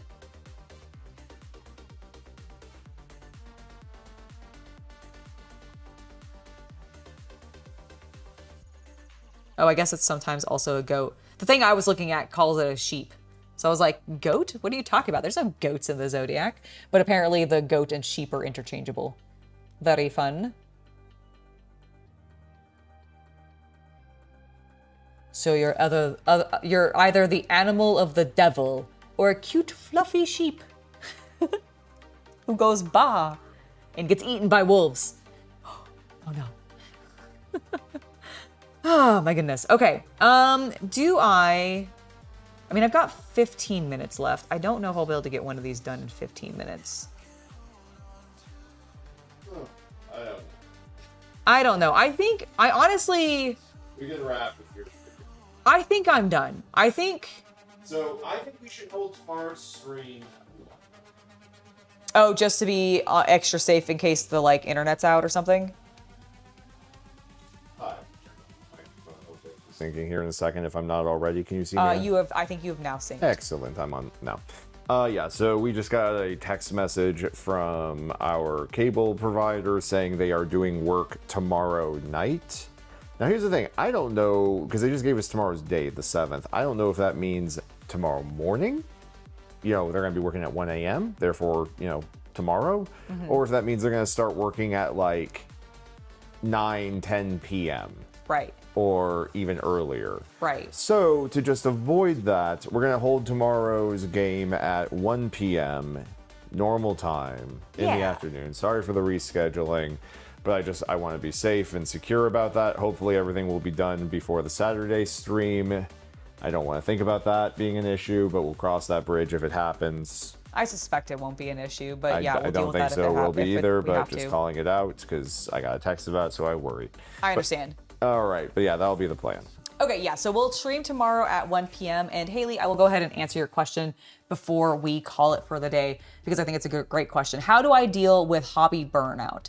So the way that I deal with hobby burnout is I pivot to a completely different hobby. I will admit, it's maybe not the healthiest choice. It's also sometimes not the cheapest choice, because depending on what hobbies you get into, sometimes they can be really expensive. But honestly, for me, I switch projects. Now, sometimes that can be as simple as just like starting a new hobby project within the miniature that you're like just working on a different miniature that's very different from the one that you are working on. And that will give you a break from thinking about whatever was burning you out about the last project. And then hopefully you can come back to that project and finish it once you're done with the other one.